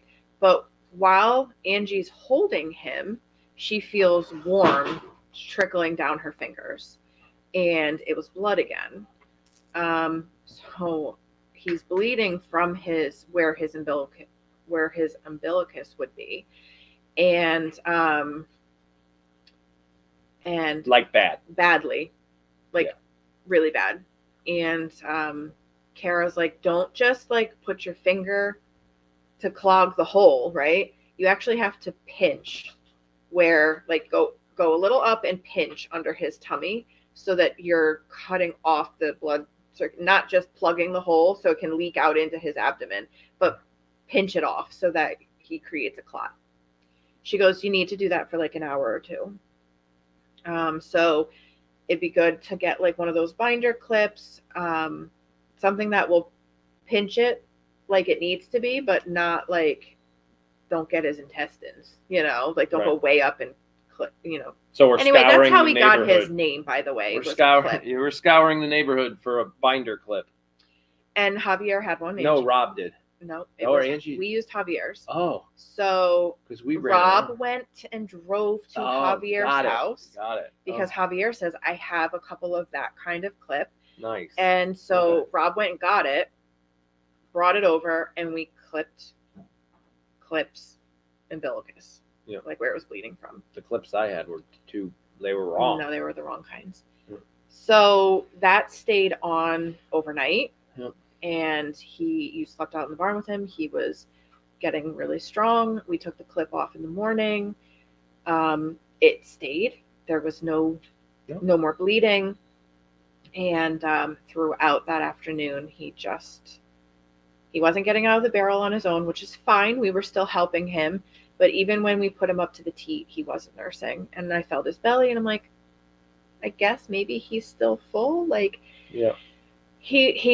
His stomach did not feel empty. Nope. So I went out and checked on him at that 5 o'clock time, and he was weak. I took his temperature. He was cold. Wasn't really sure why, because he was in the heating barrel, and he shouldn't have been cold. But I turned the electric heating blanket on, wrapped him in it, got his temperature up to 102 pretty quickly too. Like, it didn't take much effort to get him warm. But he still wasn't perking up. He didn't have the suckle. So I tube fed him and waited for him to like digest that and get stronger. Mm-hmm. It's all of about maybe 25 degrees outside. Yeah, it was cold. And I'm like, why am I doing all of this outside? Like, he's warm, but I'm not. And so I'm like, I can do all of this from the house. So Jenna was there, just kind of offering support at that point, like anything I needed, grabbed and whatnot. And so I wrapped Clip up in the heated blanket and unplugged it and was walking from the barn to the house.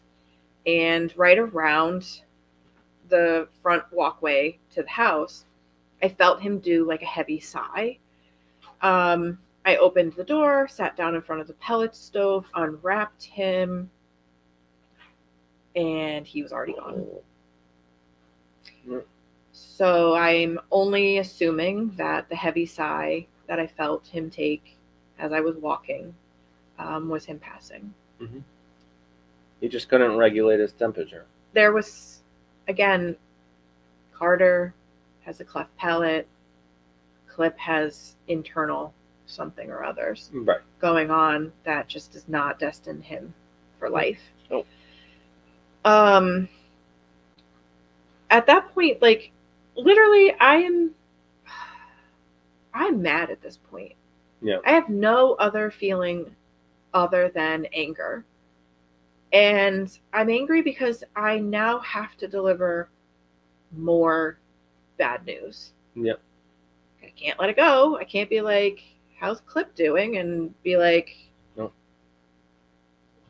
At this point, we went real unsugar-coated Facebook. No picture. No editing. Like, no funny... Yep. No, well, there's nothing funny about it. Right. But I literally was like... Yeah, farm life sucks.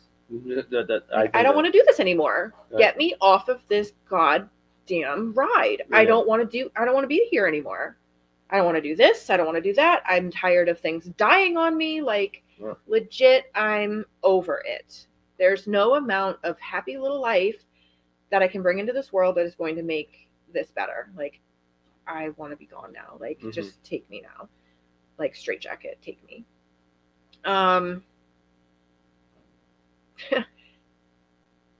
Because I looked at us having 5 babies born in a half an hour, and I was left with 2. Right. 2 out of the 5. Mm-hmm. How do you deal with that? Like, Mm-hmm. I don't deal with it very well.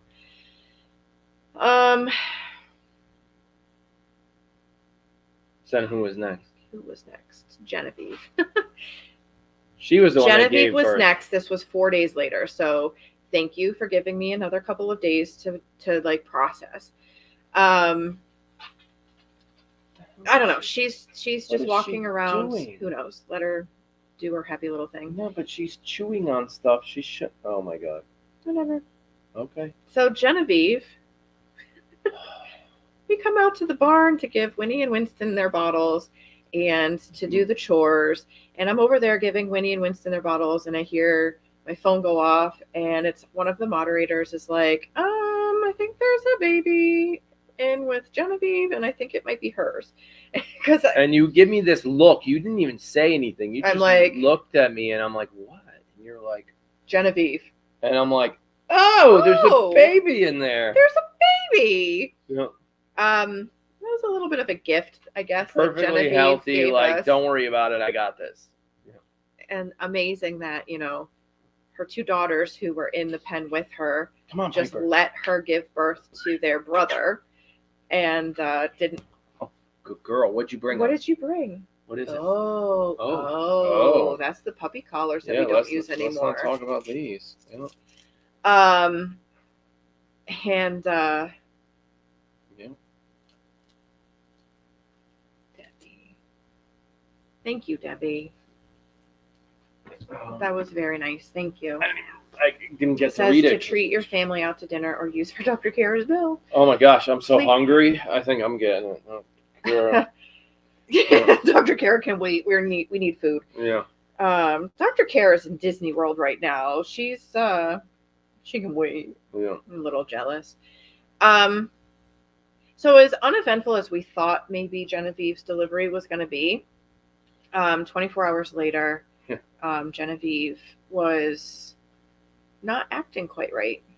Once again, spidey senses over here from the goat mom. So really all I noticed was that she was doing a lot of laying down and not eating hay. So I'm like, okay, perfect timing for like an issue like milk fever. So I text Dr. Kara, and she's like, okay, well, give her calcium, and which I had plenty of from Moo. Give her some calcium. And I was like, all right, well, I'm going to check her temperature too, because that's like your go-to. Before I gave her the calcium, I checked her temperature. That temperature was like the second highest temperature I've ever seen on a goat. I texted Kara back, or I called Kara back, and I'm like, Kara, her temperature is 106.6. And she was like, Banamine and antibiotics. What antibiotics do you have on hand? I was like, I don't know, the ones that you gave me. So I had plenty to choose from. Yeah, she goes, okay, give her this and give her the Banamine. And I'm like, is it like is it her uterus? Like, does she have an infection in her uterus? She's like, I don't know, but we just need to start treating her. Yeah. So I looked her over from head to toe, couldn't find anything external as far as like a cut or anything that had got infected. And I checked her udder because that's what you do.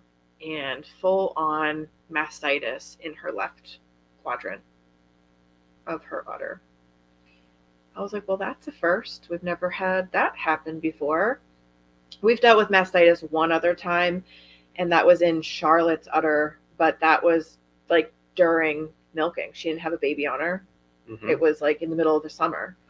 Somehow she got mastitis. What I do know from mastitis is that antibiotics given injection, don't work. They cannot penetrate into the mammary system. So I'm like, okay, so we're going to give her this antibiotic. What about the kind that goes like up into her uterus? I mean, not uterus. Up into her udder. Like when Charlotte had her mastitis, we literally took this vial of medication and attached a catheter to it and went right up into the teat, into the udder, and then massaged the crap out of her udder. And she goes, yeah, I'd give you those, but we don't have any of those. We can't find them. And I'm like, well, is she going to be okay on the regular antibiotics? Because it won't penetrate. And she's like, it's all we got. Let me dig through the trucks and see if there's anything like under the seats, like literally. So we treated her with the antibiotics. I don't know if it was a day or two. Yeah, longer. Possibly. Before she was like, I found 3 vials, and then we treated her the next 3 days with those. Yep. Meanwhile, Pippin is drinking off of the good side, and we are making sure that the affected side is being stripped out at least 3 or 4 times a day, plus what Pippin was doing to keep everything moving. And now she's pretty good. I'm pretty sure. Somebody asked, how's she doing now? No, she's good. She's good. The fever stopped pretty quickly. Yeah, we were able to control the fever. Yeah. Banamine was doing the trick for the fever. Yeah. The antibiotics started doing the trick, and she goes, well, she might lose this side of her udder. And I'm like, well, that's okay, because I'm pretty sure everybody's retired. So it's fine. Well, we don't know that. Somebody just asked who is Rainey and somebody else retired. We might talk a little bit about that. We'll talk a little bit, but that's not. But we're pushing our 2+ hour mark. So, yeah. So I have to keep an eye on Pippin. Yeah. Because, and I've checked Genevieve's udder every day since this all started. Piper's keeping an eye on Pippin. Look at her. Yeah, she's like, Pippin, you down there? She's terrible. But now that I think only one side of Genevieve's udder is actually producing milk. 4 bottle babies? We might have to supplement his, because I don't think he's not underweight at all. He's perfectly fine right now. Perfectly fine right now. But moving forward, as his body demands a little more milk, she might. Now, she's a great milker, so half of her udder, if you think about it, if she had twins, that baby was only going to get half of the udder anyway, unlike Kai. So half of the udder of her baby is fine. We're just going to keep a closer eye on him than we would if her udder was unaffected. And then Greta wraps up the kidding season 2022 with her overdue little hostage and a bumpy car ride up to Dr. Kara's, who was on vacation. So it was Dr. Lindsay, who did an ultrasound just to kind of put my mind at ease. And of course, I'm on the phone with Dr. Lindsay. I'm like, yeah, so she's 154 days. It's 2022. So I'm not really sure what's going on. And she's like, all right, come up and let's do an ultrasound, and if she doesn't have a viable baby in there, we'll do a C-section. And I'm like, no, we will not be doing another C-section. I cannot do another one of these. I'm not doing it. Yeah. Kara goes, back when Moo was getting hers, Kara goes, oh yeah, we have farms that do 2 C-sections a year. It's fine. Yeah. And I'm like, this is not fine. There's nothing fine about this. No. Now, granted, they're not emergency C-sections. They're done on these little Nigerian dwarfs who just cannot get the babies out because their hips are too narrow. And they're usually planned. Yeah. I don't know why you would do that. Why would you breed an animal that Oh, okay, Piper. Okay, Piper. Okay, never mind. I take that back. Yeah. Certain breeds, that's the way it's done. I know. Yeah. So then Greta has Gianna, and she's the last. There's a big difference between a planned C-section and an emergency on the bale of hay C-section. Okay, it wasn't done on a bale of hay. You know hay. what I mean. I know. In the doctor's office versus in the barn. Correct. So with Giovanni's diagnosis of ocular lymphoma during our prenatal checkups back in January, February, Gianna is the last baby that he is fathering. So we named her in honor of him. And that's 2022 kidding season. So the one thing we did kind of miss, and somebody jumped in there and just asked, why doesn't Sadie want to feed Carter? Okay, Sadie's not feeding. Yeah. It's not that she's not feeding Mason. It's that we noticed her relationship with Mason is a little weird, and she favors Maddie. Right. And he wasn't gaining. Right. Like his sister was. And he was struggling to, like, he wanted that extra feeding, and Sadie wouldn't give it to him. And he was looking really thin. So we did what we needed to do and started supplementing 1 bottle a day. And then we noticed that he was thin again in the evening. So we supplemented the 2 times a day. And now he's at 3. Now he's at 3. She's feeding him. We all can see that she's feeding him. Sadie is one of those, when we did the fecals, Sadie was one of the goats that we had to treat with the dewormer.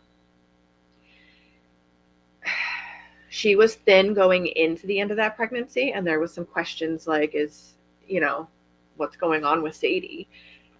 She's never really struggled to take care of her babies, and she's always had healthy kids. So I don't know. It's 2022. I don't have answers for everything. I just know what I have to do to keep Mason happy and fed and growing. Right. So he gets supplemental bottles. He gets 3 a day, while the others are getting 5. Yeah. Yep. So with all of that said, there is going to be a lot that changes over the next. Oh my goodness. Before next breeding season. I have not given anybody the hard decision to retire them, but a lot of retiring is happening. Yes. It's not a matter of if, it's a matter of when for some of these girls. Yeah. And then there's the question of, like, well, okay, who are you keeping? That's like one of those happy questions, I guess. Right. And it's really only being these decisions, as far as who we're keeping and who we're not, are being made with the future of the farm in mind. Yeah. And that's a good one. Who we're retiring, and who do we replace, and who do we not replace? And I don't mean replace, because nobody's replaceable. I just wasn't sure if you read that. Yeah. That's I read something the minute we talked about it. We're like, look, are we doing a Q&A? What are we going to do? Kidding season's technically over. We move into snuggle season with our store opening and goat snuggles and this and that. I'm like, I literally asked this yesterday morning at coffee. I was like, are we doing a Q&A tomorrow? And you're like, tomorrow? And I'm like, yeah, because if we don't do it tomorrow, I don't want to do it on the first opening day of Goat Snuggles. That's going to be a crazy day. Emotionally roller coaster. Like, people are traveling it's ridiculous. We've got people coming from California, Louisiana, Florida, Ohio, Mass. I mean, I could keep going. And we're like, holy jeez. And we're like, there's no way we're going to get through Goat Snuggles without crying. I'm like, okay, so I went through an event back in October that I never told anybody about on this live cam. It was a trauma. I'm not going to talk about it now, but what I learned from somebody, a professional first responder that sees a lot of ugly stuff, you have to talk it out. If you don't talk it out, it stays inside and it eats you alive. No matter how bad it is, you got to find somebody. Talk to yourself about it out loud. Talk to anybody.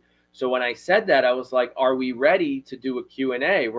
She was like, no, but when am I going to be ready? We just have to do it. And so we created the post for today. We had to go at this time because the goats need to eat in 45 minutes. We couldn't do a night one.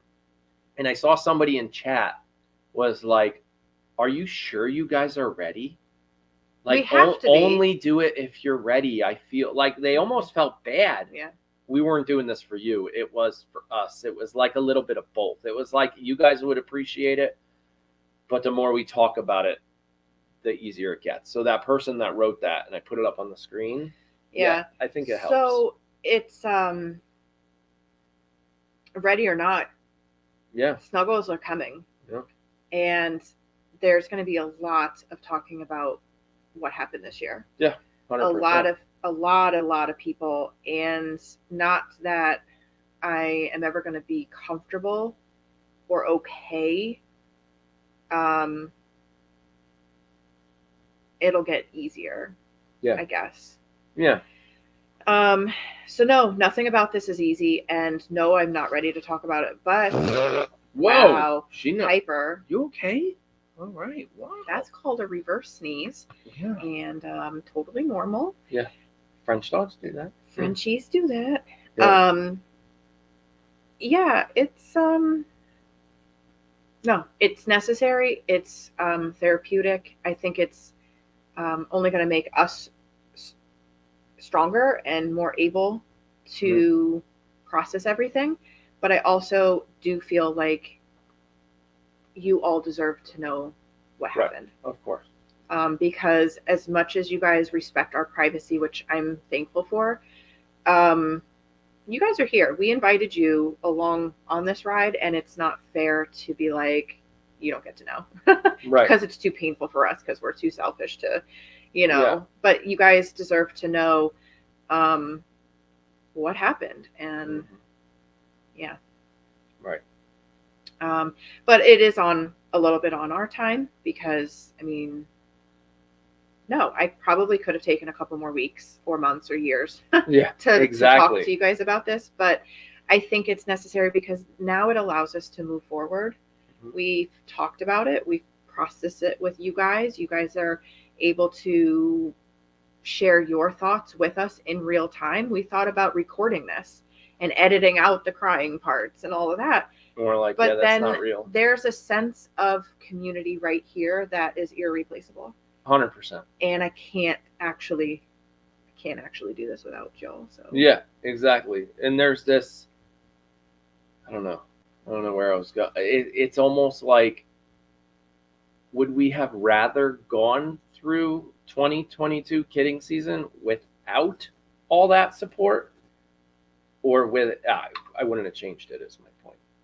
Like, no, legit, like I could not have done this all without you. Right. Because I knew I wasn't alone. Yeah, 100%. I knew sleeping in the barn at any time, 2 a.m. to whatever, I could grab my phone and be like, oh, there's like 100 of us in here. You know what I mean? You were never alone. Exactly. In that barn. Nope. You would text me at 3 a.m, like, hey, what's going on out there? Obviously, if I didn't reply, I'm sleeping. Or I'd reply, or I'd jump into chat and see people be like, oh, I think that goat just peed on Aaron. And I'd be like, yeah, it did. Or whatever. Yeah, 100%. I wouldn't do it without them. But there's that, I don't know where I was going with that. I have no idea. It's a sense of a really strong community. Right. Oh, it goes back to that we had to. We had to talk about it. There's just no other, like, next Saturday is going to be crazy. I don't want to do a Q&A after being in the store all day long on day one when we know things are going to go wrong and, like, whatever. So I was like, yeah, tomorrow's the day. And it was just time to do it. Well, you told me it's either Saturday or Sunday. Which one? And I'm like, one day is not going to make this any easier. Exactly. And so I guess Saturday it is. Yep.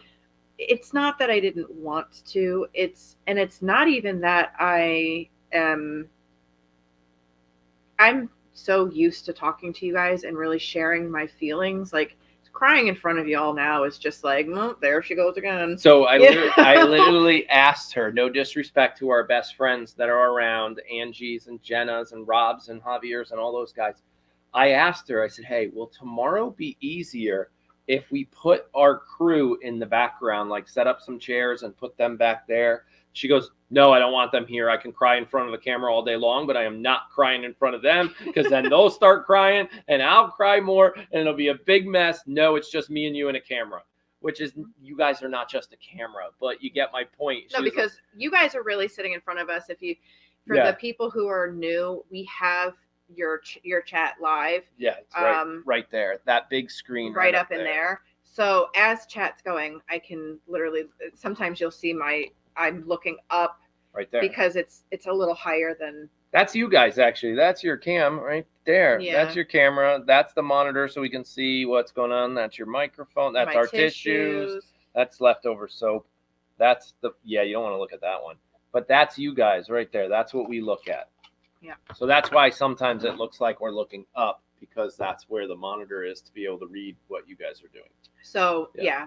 But yeah, she was like, no, we can't have other humans in the room. It'll be harder. Mm-hmm. Yeah. But you know what? There's a saying. I'm a fan of sayings and like whatever, mm-hmm. and not political, but our president actually said this because he lost his son. Yeah. And he said there will become a day where you could talk about him without crying, and you'll be laughing, and that's when you know the healing has started. And that's what I think eventually Goat Snuggles is going to be able to do. You're going to share those stories of Moo that bring laughter and excitement to people instead of crying. You know what I mean? Yeah, I'm not there yet. No, it's not. Of course not. Yeah. It's going to take time. Yeah. So I wanted to actually share a story because it was something I don't get very often. And I always look for these signs, like, you know, like my grandfather passed away when I was 16, and every time I see a hawk, it reminds me of him, but I don't really know that that's a sign that it's him. My grandmother passed away just before we got married. Mm-hmm. And every time I see a monarch butterfly, because like we talked about this before she passed, I was like, you best be sending me some monarch butterflies. And so every time I see a monarch butterfly, I think that's her, like, you know, just saying hey and checking in and whatever. But I've never gotten like smacked in the face like this is a sign from your loved one or whatever. Mm-hmm. Yeah, I'll see like things like rainbows, like after Frio passed away. Yeah. And somebody's gonna chime in and be like, Liz, these are all signs. You're just not paying attention. Yeah. You know, but I literally, like, I was walking around the property yesterday, just looking at all of the new growth, like the flowers in the garden beds. All the daffodils are coming up. The crocuses are coming up. I've got some lupins that are starting to come up. Like all the things that I planted that are coming back to life after winter. And I find that stuff interesting. So I was just walking around seeing like what's up. And I thought I was done walking around, and I'm like heading back into the front door, and I forgot that I didn't forget that we planted it, but I didn't go check on it. And I forgot that I was, you know, let's go check out the magnolia tree that we planted last year for our anniversary. And it's all in the general area that I had been taking Winnie and Winston out for their little play dates. So before we opened up Gen Pop, the babies into Gen Pop, I would take Winnie and Winston after their morning bottles and their 1 o'clock bottles or 6 o'clock, whatever. Yeah. I would take them out like twice a day into the front yard, and they would climb rocks and play with like the brush that is still in like the garden beds. We had a slide out there for them. And I was like, I'll just go and take a look and see if there's any new buds coming in on the magnolia tree. And I walked over there probably the first time in a couple days. I was going to say, you haven't been that way in a while. A couple days. Oh, a couple days, because Winnie and Winston were over there playing. So I was over there a lot over the last couple of weeks. Right. But it was a couple of days before, in between the last time and you took a few days off. Yep. Yep. So I walked over there, and I'm looking at the buds, and I look down, and there is a folded. Is it in your pocket? It fell out again. I think. It was a folded Moo La La lotion label. Yep. Tucked into the base of this tree, like where the taller grass didn't get weed whacked around the base of the tree, and it was just tucked there. It's like, how in the world? Yeah. First of all, where did that come from? Does a folded label. Lotion label, like with the folded in half. How did it even? Because the way that we label our lotion is with a machine. Is with a machine, like a crank machine, and all the labels are on a roll. Yeah, I don't understand how that label ended up there. How? And then how did it end up under this tree that Winnie and Winston have been playing near for the last 2-3 weeks? A villager planted it. Really? I'm just kidding. With a gate? I don't know. Yeah, they were here for the gate. And, oh, God, it just sent me into... Oh, yeah, no, you lost it. Yeah. I picked it up. I put it in my pocket. I said, thank you, Mel. And you still have it somewhere. I do. Just don't know where right now. Well, it fell out of my pocket because I took my phone out of my pocket and whatever. Yeah. It was the smack in the face. Yeah. And if any of the animals or like that, she would be the one to make sure that it hit me in the face where I knew it wasn't just like a wishful thinking. Like look at the rainbow. Okay, that rainbow was going to be there regardless because it rained and it's science. Yeah, it's science. Okay, right. You get rain, you get sun, you get rainbows. Like, yeah. But this was like undeniably. Yeah. Yeah. So it was. Yeah. Yeah. All right. Who are we keeping? Who are we keeping? Everybody wants to know. Everybody is like. I'm only still here to tell me who we're keeping. You better. All right, we saw all the super chats. This stuff's amazing. Thank you. I'm going to put up this one. Here.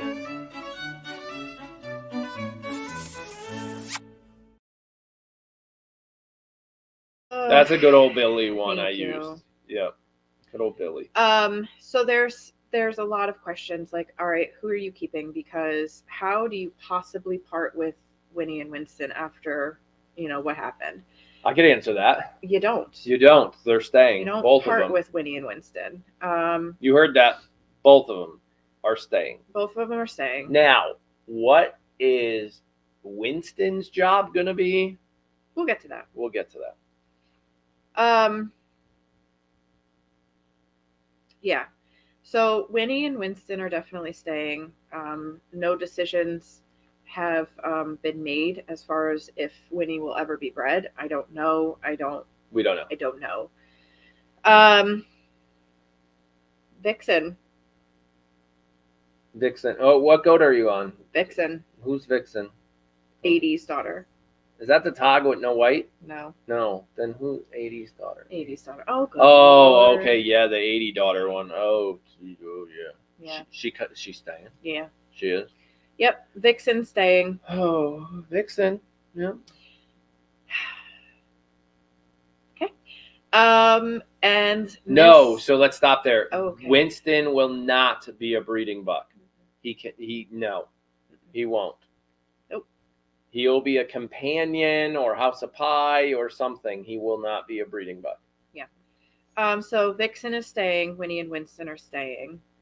Of my little thiefs, Bonnie is staying. Are you serious? Oh, don't say that you're surprised at any. You helped me make this list. But oh my goodness. He helped me make this list, and now he's going to pretend like he doesn't know. I just don't know. No, Prada's not staying. So Bonnie is staying. And then Dolce is definitely staying. Dolce's staying. I won't let her get rid of Dolce. I think it was either about Winnie or Winston. It was the first time you walked into the kitchen. I did. And you were like, I hope you know Winnie and Winston aren't going anywhere. Is it like that? Yes, you were like mad about it. And I'm like, that is the first time in the history of history that Aaron has put his foot down and said, this baby goat is staying. Because you did say, I just don't, Winnie, yes, but what are we going to do with Winston? I was like, I don't care, he's staying. We have no choice. We're not separating the two. Look what just happened with Moo. We'll figure it out. He can go live over there with Billy. I don't care. Yeah. You know? Hence the reason Kevin and I burned the back half of House of Pie. Still burning. I know it's still burning, people. Still burning. A week and a half later? Almost 2 weeks later, it's still smoldering. Still smoking. Down. To make more You ran room. out to House of Pie the other day thinking it was on fire. I did. Yeah. Nope. So run that through again. You've got Winnie, Winston, Vanilla Dolce, Vixen, and Bonnie. And there's a question mark. Oh, no. We're done. Okay. Who's the question mark? No. Oh, there's a question mark. No, because we still have another goat to talk about. I know. That's why this one's still a question mark. No okay, question. So the one that's not a question mark, we don't have a picture? Well, no, you'd have to email it to me now. I asked for this. Wow. Now. Hang on. I'm going to try to pull it up. It's not going to be a good picture because they're all good. Somebody doesn't know how to take pictures of people. Oh, God. Just give me the picture. I have to pick the least. Don't take this the wrong way, because remember, somebody in my beard video said, we don't watch Simon Says Farms for your looks. I'm like, oh, that hurt. They're like, beard or no beard, we're going to watch. I'm like, oh, that was painful. But I get it. I get what you're saying. She don't like the pictures I took of her. Bear with me. I'm She's trying to find trying to send. We're looking. So did anybody, you guys all, no, we already said the ones that are staying. That's it. It's 5 of them.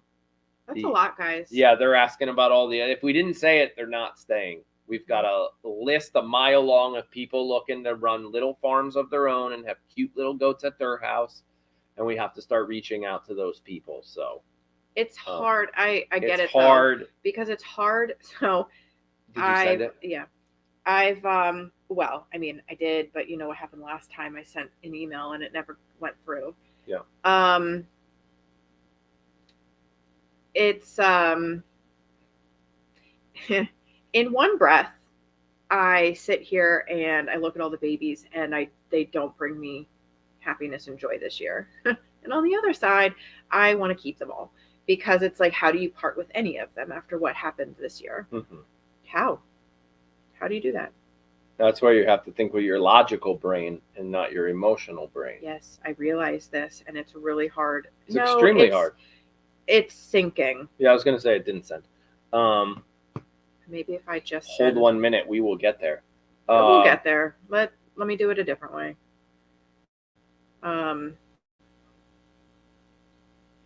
Okay, while you guys are doing that, I will show you a picture just to create.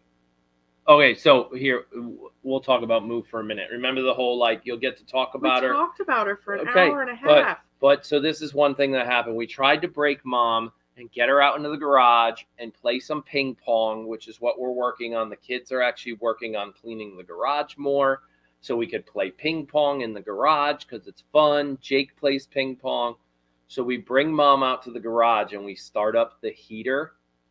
That heater, right? If you guys remember, we were using it. No, it wasn't ping pong. It was painting the Moo box. Oh, it's painting the Moo box. That's what it was. And we fired up the heater because it was cold, and the heater just brought back too many memories.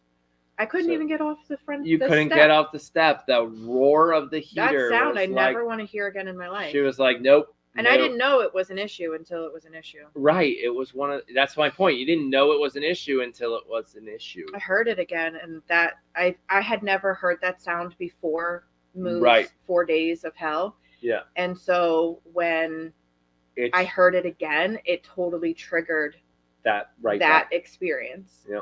Of sitting in the barn, eating chili out of a pot, like. Yeah. And a heater running nonstop where you can barely talk to each other. Right. I think it might. You think it might have went? I might have sent.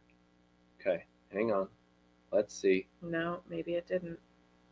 No, we might have to use the Piper cam. Hold on. Because we can. Let me go to. If you broke your phone. All right.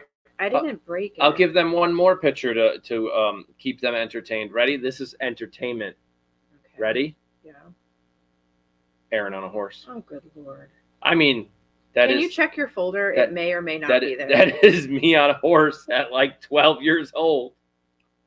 I have to say, you have one of the most awkward childhoods. I did have a very. The heck is?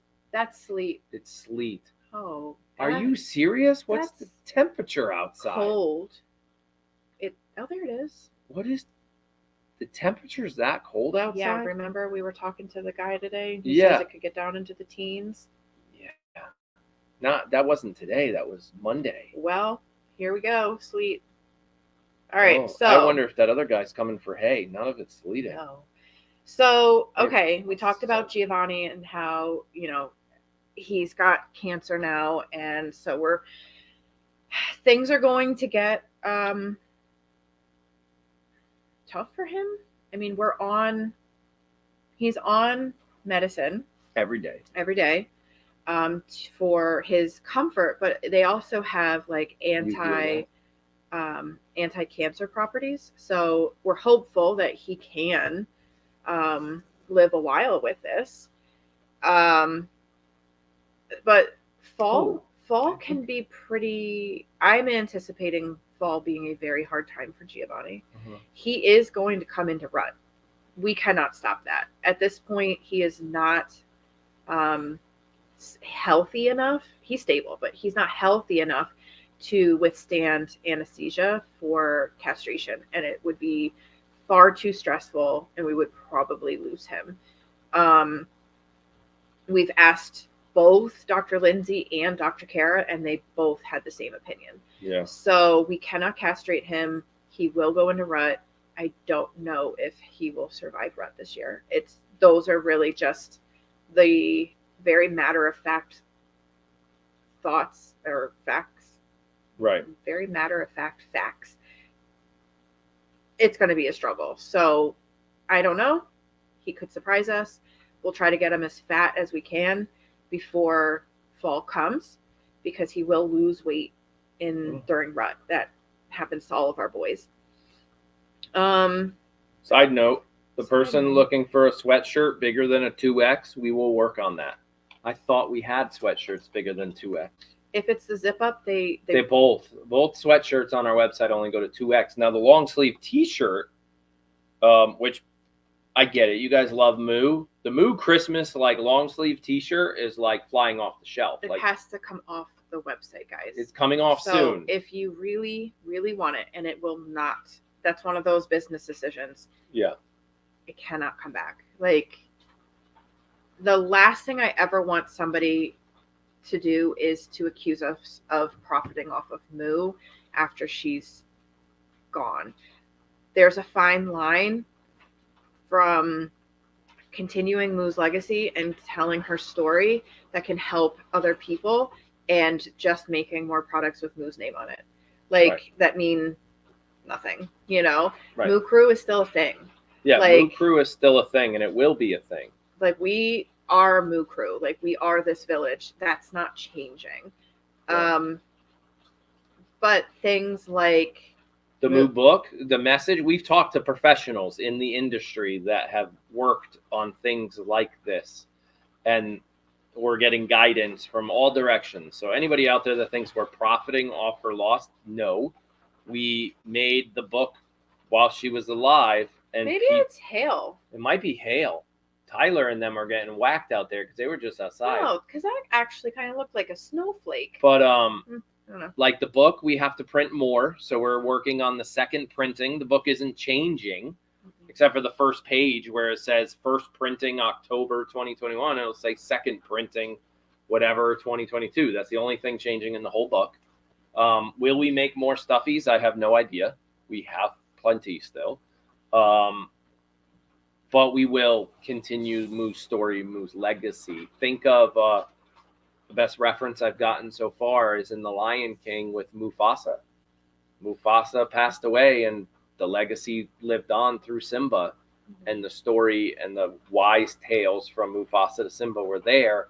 That's the concept we're going to use here, that Moo will live on through Moo Crew and Simon Says Farms, but and then that request of, can I get another massage bar? That's a decision we haven't made, but some of these sweatshirts will come down very soon and not come back, but we will also look to see if we can get a sweatshirt bigger than a 2X. Yeah. The Moo picture, I mean, again, it was there before Moo passed away. It might stay. I don't think so. But yeah, I don't know. There's going to be things that need to come down. Right. So if there's something you guys really want, I would do so sooner rather than later, because as soon as I get strong enough, I don't know, the website's getting a major overhaul of all the things that have to come down, and or change or something. There'll be other things that go up. I mean, to your point, like we have Winnie and Winston. There's ideas that we're passing around. They are her legacy. Right. They are her part of her story, and she is part of their story. And there's a very powerful story that can be told there. We just have to think about it a little more, percolate on it. Yeah. Yeah.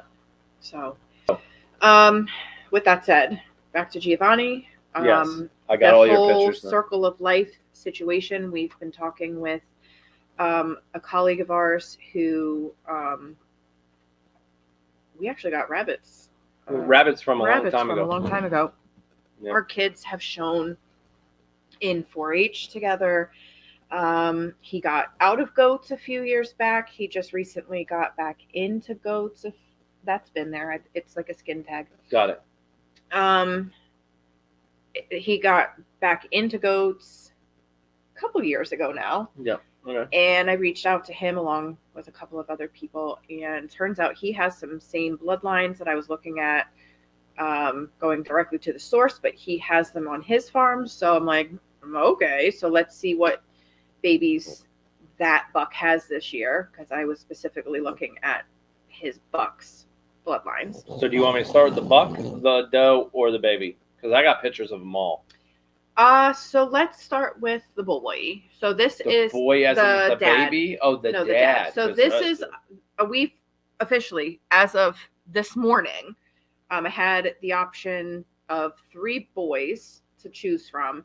We were going up there to the farm. We went up to his farm to really just nail down, like, there's only so much you can see via a picture. You guys, I'm telling you guys this as if you guys don't know. There's only so much that you can see on a video.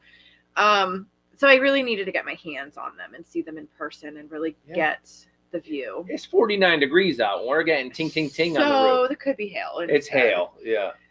Good storm coming through. Yeah. So okay, you ready for the big boy? So we went up to his farm today to officially pick out our boy. And it's not this one. This is his father. Okay.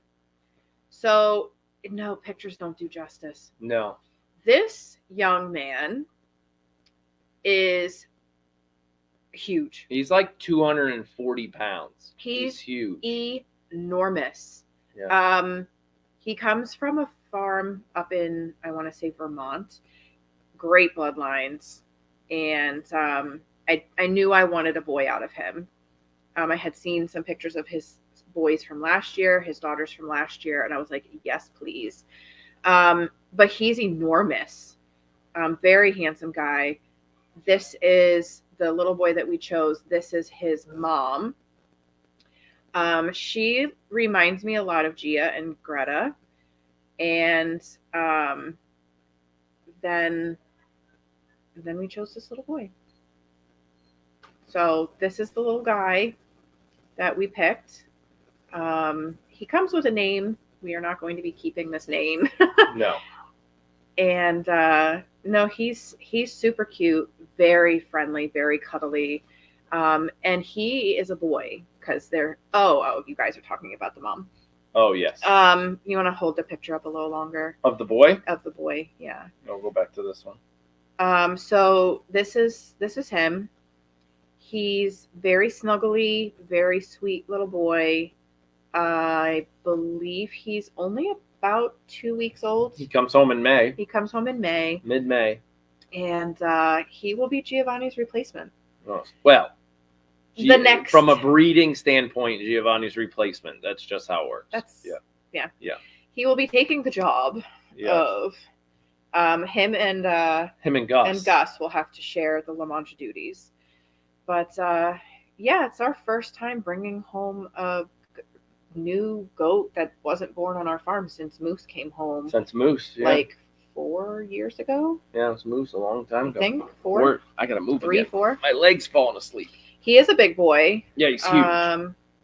Even the little boy is a big boy. Yeah, not the dad. The little boy. Oh, the boy is huge. The dad is huge. So we're thinking, actually, you guys have been begging us to do to allow you guys to have a say in what we name the babies. And with everything that's gone on this year, I know we didn't really ask for your input on any of the names this year. And so we want to give you guys the chance to name him. So we're working on a 2-prong approach coming soon. Yep. I don't know if you want to tell more. But... It's kind of a work in progress, but we are going to offer like $1 name suggestions.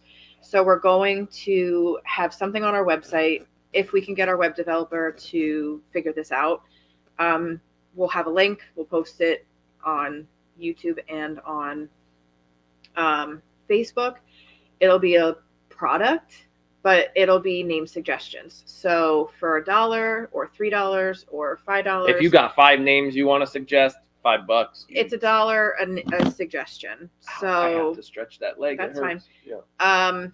Now, for those of you that don't want to pay anything or can't or whatever, don't worry, you're still involved, right? Because the $1 suggestion will tabulate all the suggestions, and then between the 2 of us, we will pick the top 3, meaning we're okay with these 3 names, and then we'll put it out there as a poll on Facebook, and for free, anybody can suggest out of those 3 names what their favorite is, and then we'll tally just like we did with Moolala. And majority wins. You all will get to vote.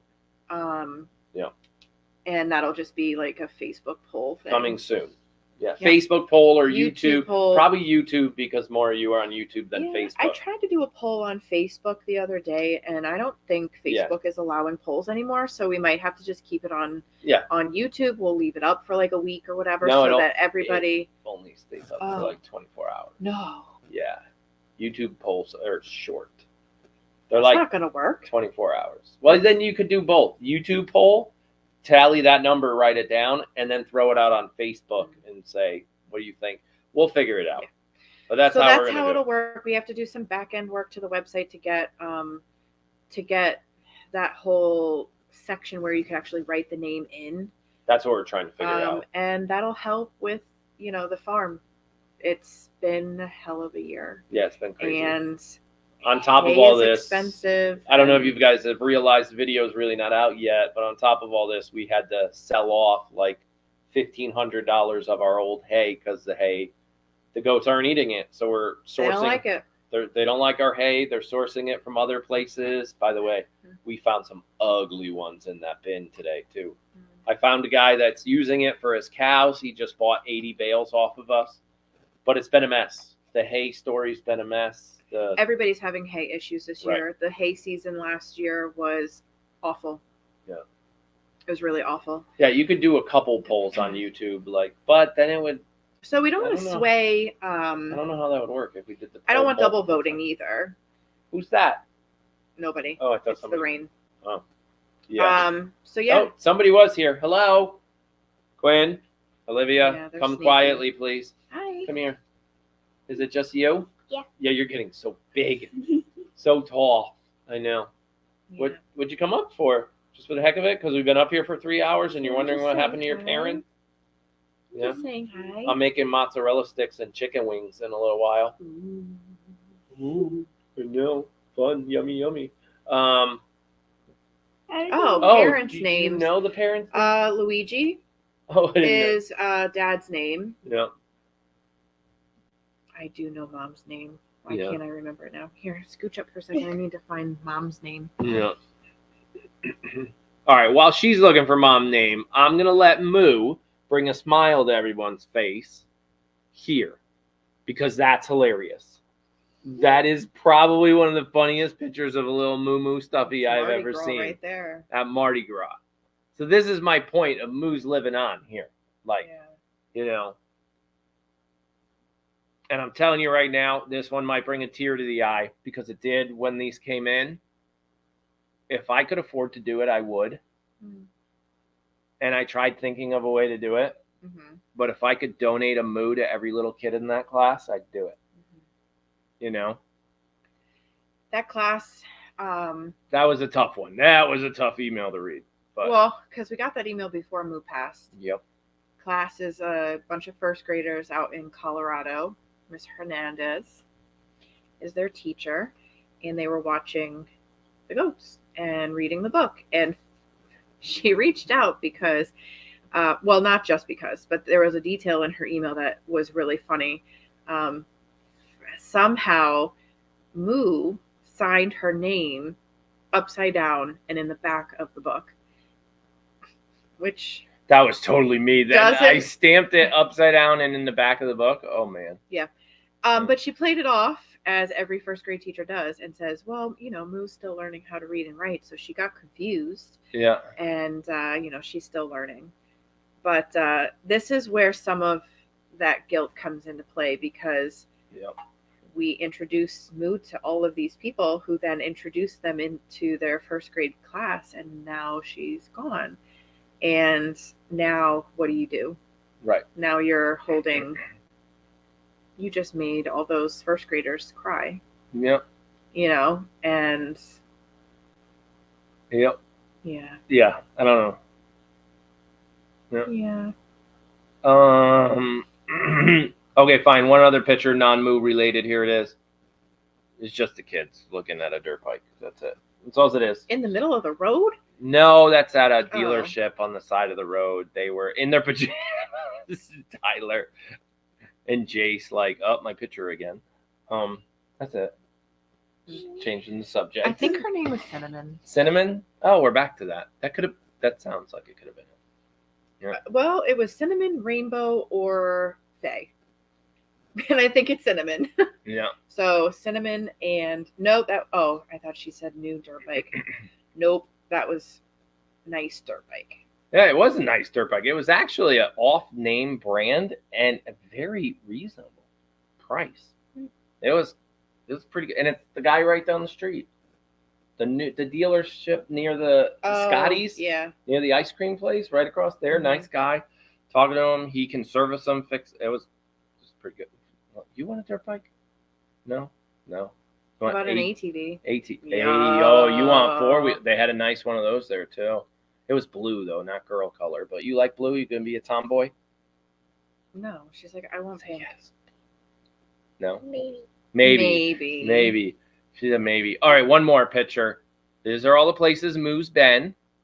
Moo lives. Did you see that, Liv? You see that? Moo lives there. Moo lives.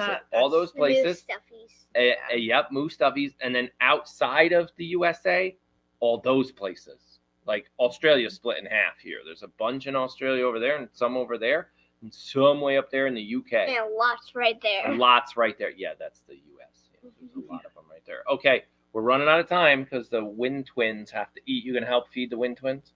Okay, good. One of the most anticipated launches ever, Travelocean. Mm-hmm. Hopefully, today's video, if you haven't watched it, guys, this channel you're on right now is the live channel. Our other channel is where we put out videos of like things that go on around, basically anything not live. And I talked a lot about our launch and explained a couple things because it cleared the air a little bit. Do you know, I'm going to pop it up here. I hope you shared this picture with the world. If not, I'm sorry. Is the infamous polka dot soap launching or no? No. No, we're going to hold that off. That's going to be June. June. Okay. Yeah. Our launch for spring was supposed to be March 1st. Right. Obviously that didn't happen for we all know why. All the reasons.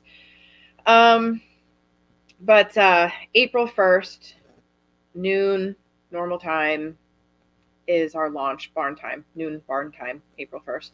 Yeah. And you can preview everything. It's all there. It's been there for a long time. there's a couple things I'm saving. I know I haven't posted a single thing on the soap Instagram in probably a month. Bubble soap is one of them. Bubble soap is actually, that was a prototype. I only have 4 of those. 4 bubble soaps right now, but she has enough molds to make. I do. More. It's coming. Can I get into the lotion room? But there are some things that I really want for the June launch. I haven't made yet. That they're all stuffed up in this head. And if I don't do them for June, then I'm waiting a year. Yeah. And I don't want to do that because it's very June fragrance and look. So, and that's your wind twin. That's my wind twin alarm. Yep. So there's a lot happening.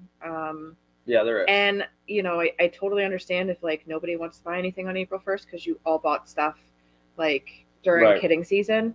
You don't have to. You don't have to. It's yeah. I cannot. I still don't think we have enough travel size lotion.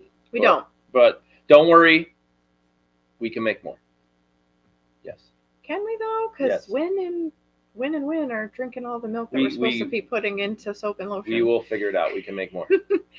That's one of those business. How much does the new buck weigh? Right now he's 20 pounds. I can hold him. He's maybe 25 pounds. Yeah. He's a big boy though for being 2 weeks old. Do you know how many stuffies you need for the class? No, I have no idea. You have contact with the teacher. Size, but... I would say average class size is between 20 and 25.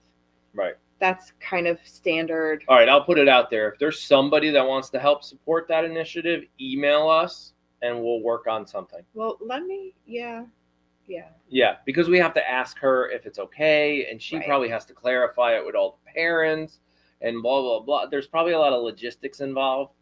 And then we'd have to come up with this is how much we can do it for. You don't have to spend $40 per stuffy. Like, this is a good thing to do. Yeah. I remember seeing that picture and it hurt. And it was like. Well, we saw it before we lost Moo. Yeah, exactly. And then I think she reached back out after Moo passed. And I'm like, I'm sorry. Like, I don't know what to say. I don't know what to say. She didn't reach out in a bad way. Don't take God, it. No. Yeah, God, no. No. She was sending her condolences and And I'm sure they don't know. Yeah, I don't know. Who knows? I don't know. Who knows? I don't know. Yeah. But it would be a nice thing, like, Yeah. We'll see. Somebody's late to the show. Which babies are staying? We'll put out a post. We're gonna put out a post. Somebody in here has the names, and they wrote them all down. They wrote them all down. Yeah. May we know the new buck's birth name? His birth name is Coriander. Yeah, because they used spices this year. Spice theme. So they call him Corey for short. I'm not really feeling it. So I'd like to have something. We've already had a Corey is kind of the problem. We had a baby boy last year that we named Damon and Corey. Yes, we did. Yeah. So I really don't want Corey again. So the answer is we do hope, again, to keep Moo's legacy alive. We have hundreds of Moo stuffies left. Do we make more after that? The answer right now is I don't know, but we want to keep Moo's that story alive. So the book is a great story before Moo and will still be a great valuable story for lots of people after Moo. So yes, the book we're reprinting again to get more in. The stuffy, we're not at the point to say we need to make more, but we don't know. Yeah. Everything that happens can have a lesson tied to it. Yeah. Or have something good that comes from it. There will be something good that comes from this. We don't know it yet because it hasn't happened yet, and maybe it has. Winnie and Winston are sitting right in that barn. Yep. And as much as it hurts to see them, I do go in that barn and I call Winnie's name and she calls back for me. Yep. It's, and I know it's because she wants milk. But that's not how you take it. So. That's not how I take it. Right. Right? Well, like somebody Winnie said, talks to you too. In your Facebook message there or whatever, like, we met Moo last year, but we're still excited to come out. And it was one of the hundreds of messages we got, but that was the one you decided to reply to and say, you know what? Thank you for reminding me that something good did come out of this year. You know? Yeah. Yeah. Yeah. Yeah. You were like, I finally replied to somebody. I was like, you did? And you were like, yeah, this person hit it. Like, there is stuff that good that came out. It was just, she shared a different perspective. Right. One that I hadn't. Yeah. I'm so tied up in my own perspective that when she shared her perspective, it's like, oh, you're right. That's now it's a really. Yeah. You set yours for 5 minutes early. Mine's like right on. Yeah. So. Yeah. All right. All right. Yeah, it's time to go. Babies are hungry. I literally said, are we going to go 3 hours? And you were like, oh, yeah, we will. That's literally what you said. I knew we had a lot to talk about. Yep, babies are hungry. I'll try to pull up the little floor camera, the one that sits on top of the barrel, that new close-up cam. I'll try to get that back up and running before. Yeah. Soon. That's it. Thank you guys again for sticking with us. Yeah, you know, and we're not quitting. We're not shutting all the cameras. We're not going anywhere. Yep. We just, people see it in our faces. Sometimes you walk into the barn, it's a good day. Sometimes you walk in the barn and you're like, I just want to be in bed. Yep. I want to curl up and not have to face the day. Yep. You ever feel like that sometimes? No? Good. That's good. Girl. That's good. That's called innocence. We talked about that earlier. Someday, though, you're going to be like, can I just stay in bed all day? I don't feel like doing today. Yeah, like doing today. But you love school, and you love your gymnastics, and you love everything, so. That's good. You're the best. Did you come up here because you needed something? No, okay, cool. That's awesome, because if Tyler came up here, he'd be, like, looking for money or something. Yeah. Quinn would be looking for cookies. Okay, we got to go. All right. See you later. Bye-bye. Bye, guys. Bye-bye. Oh, Livy said bye-bye. I can still have to hit this button here.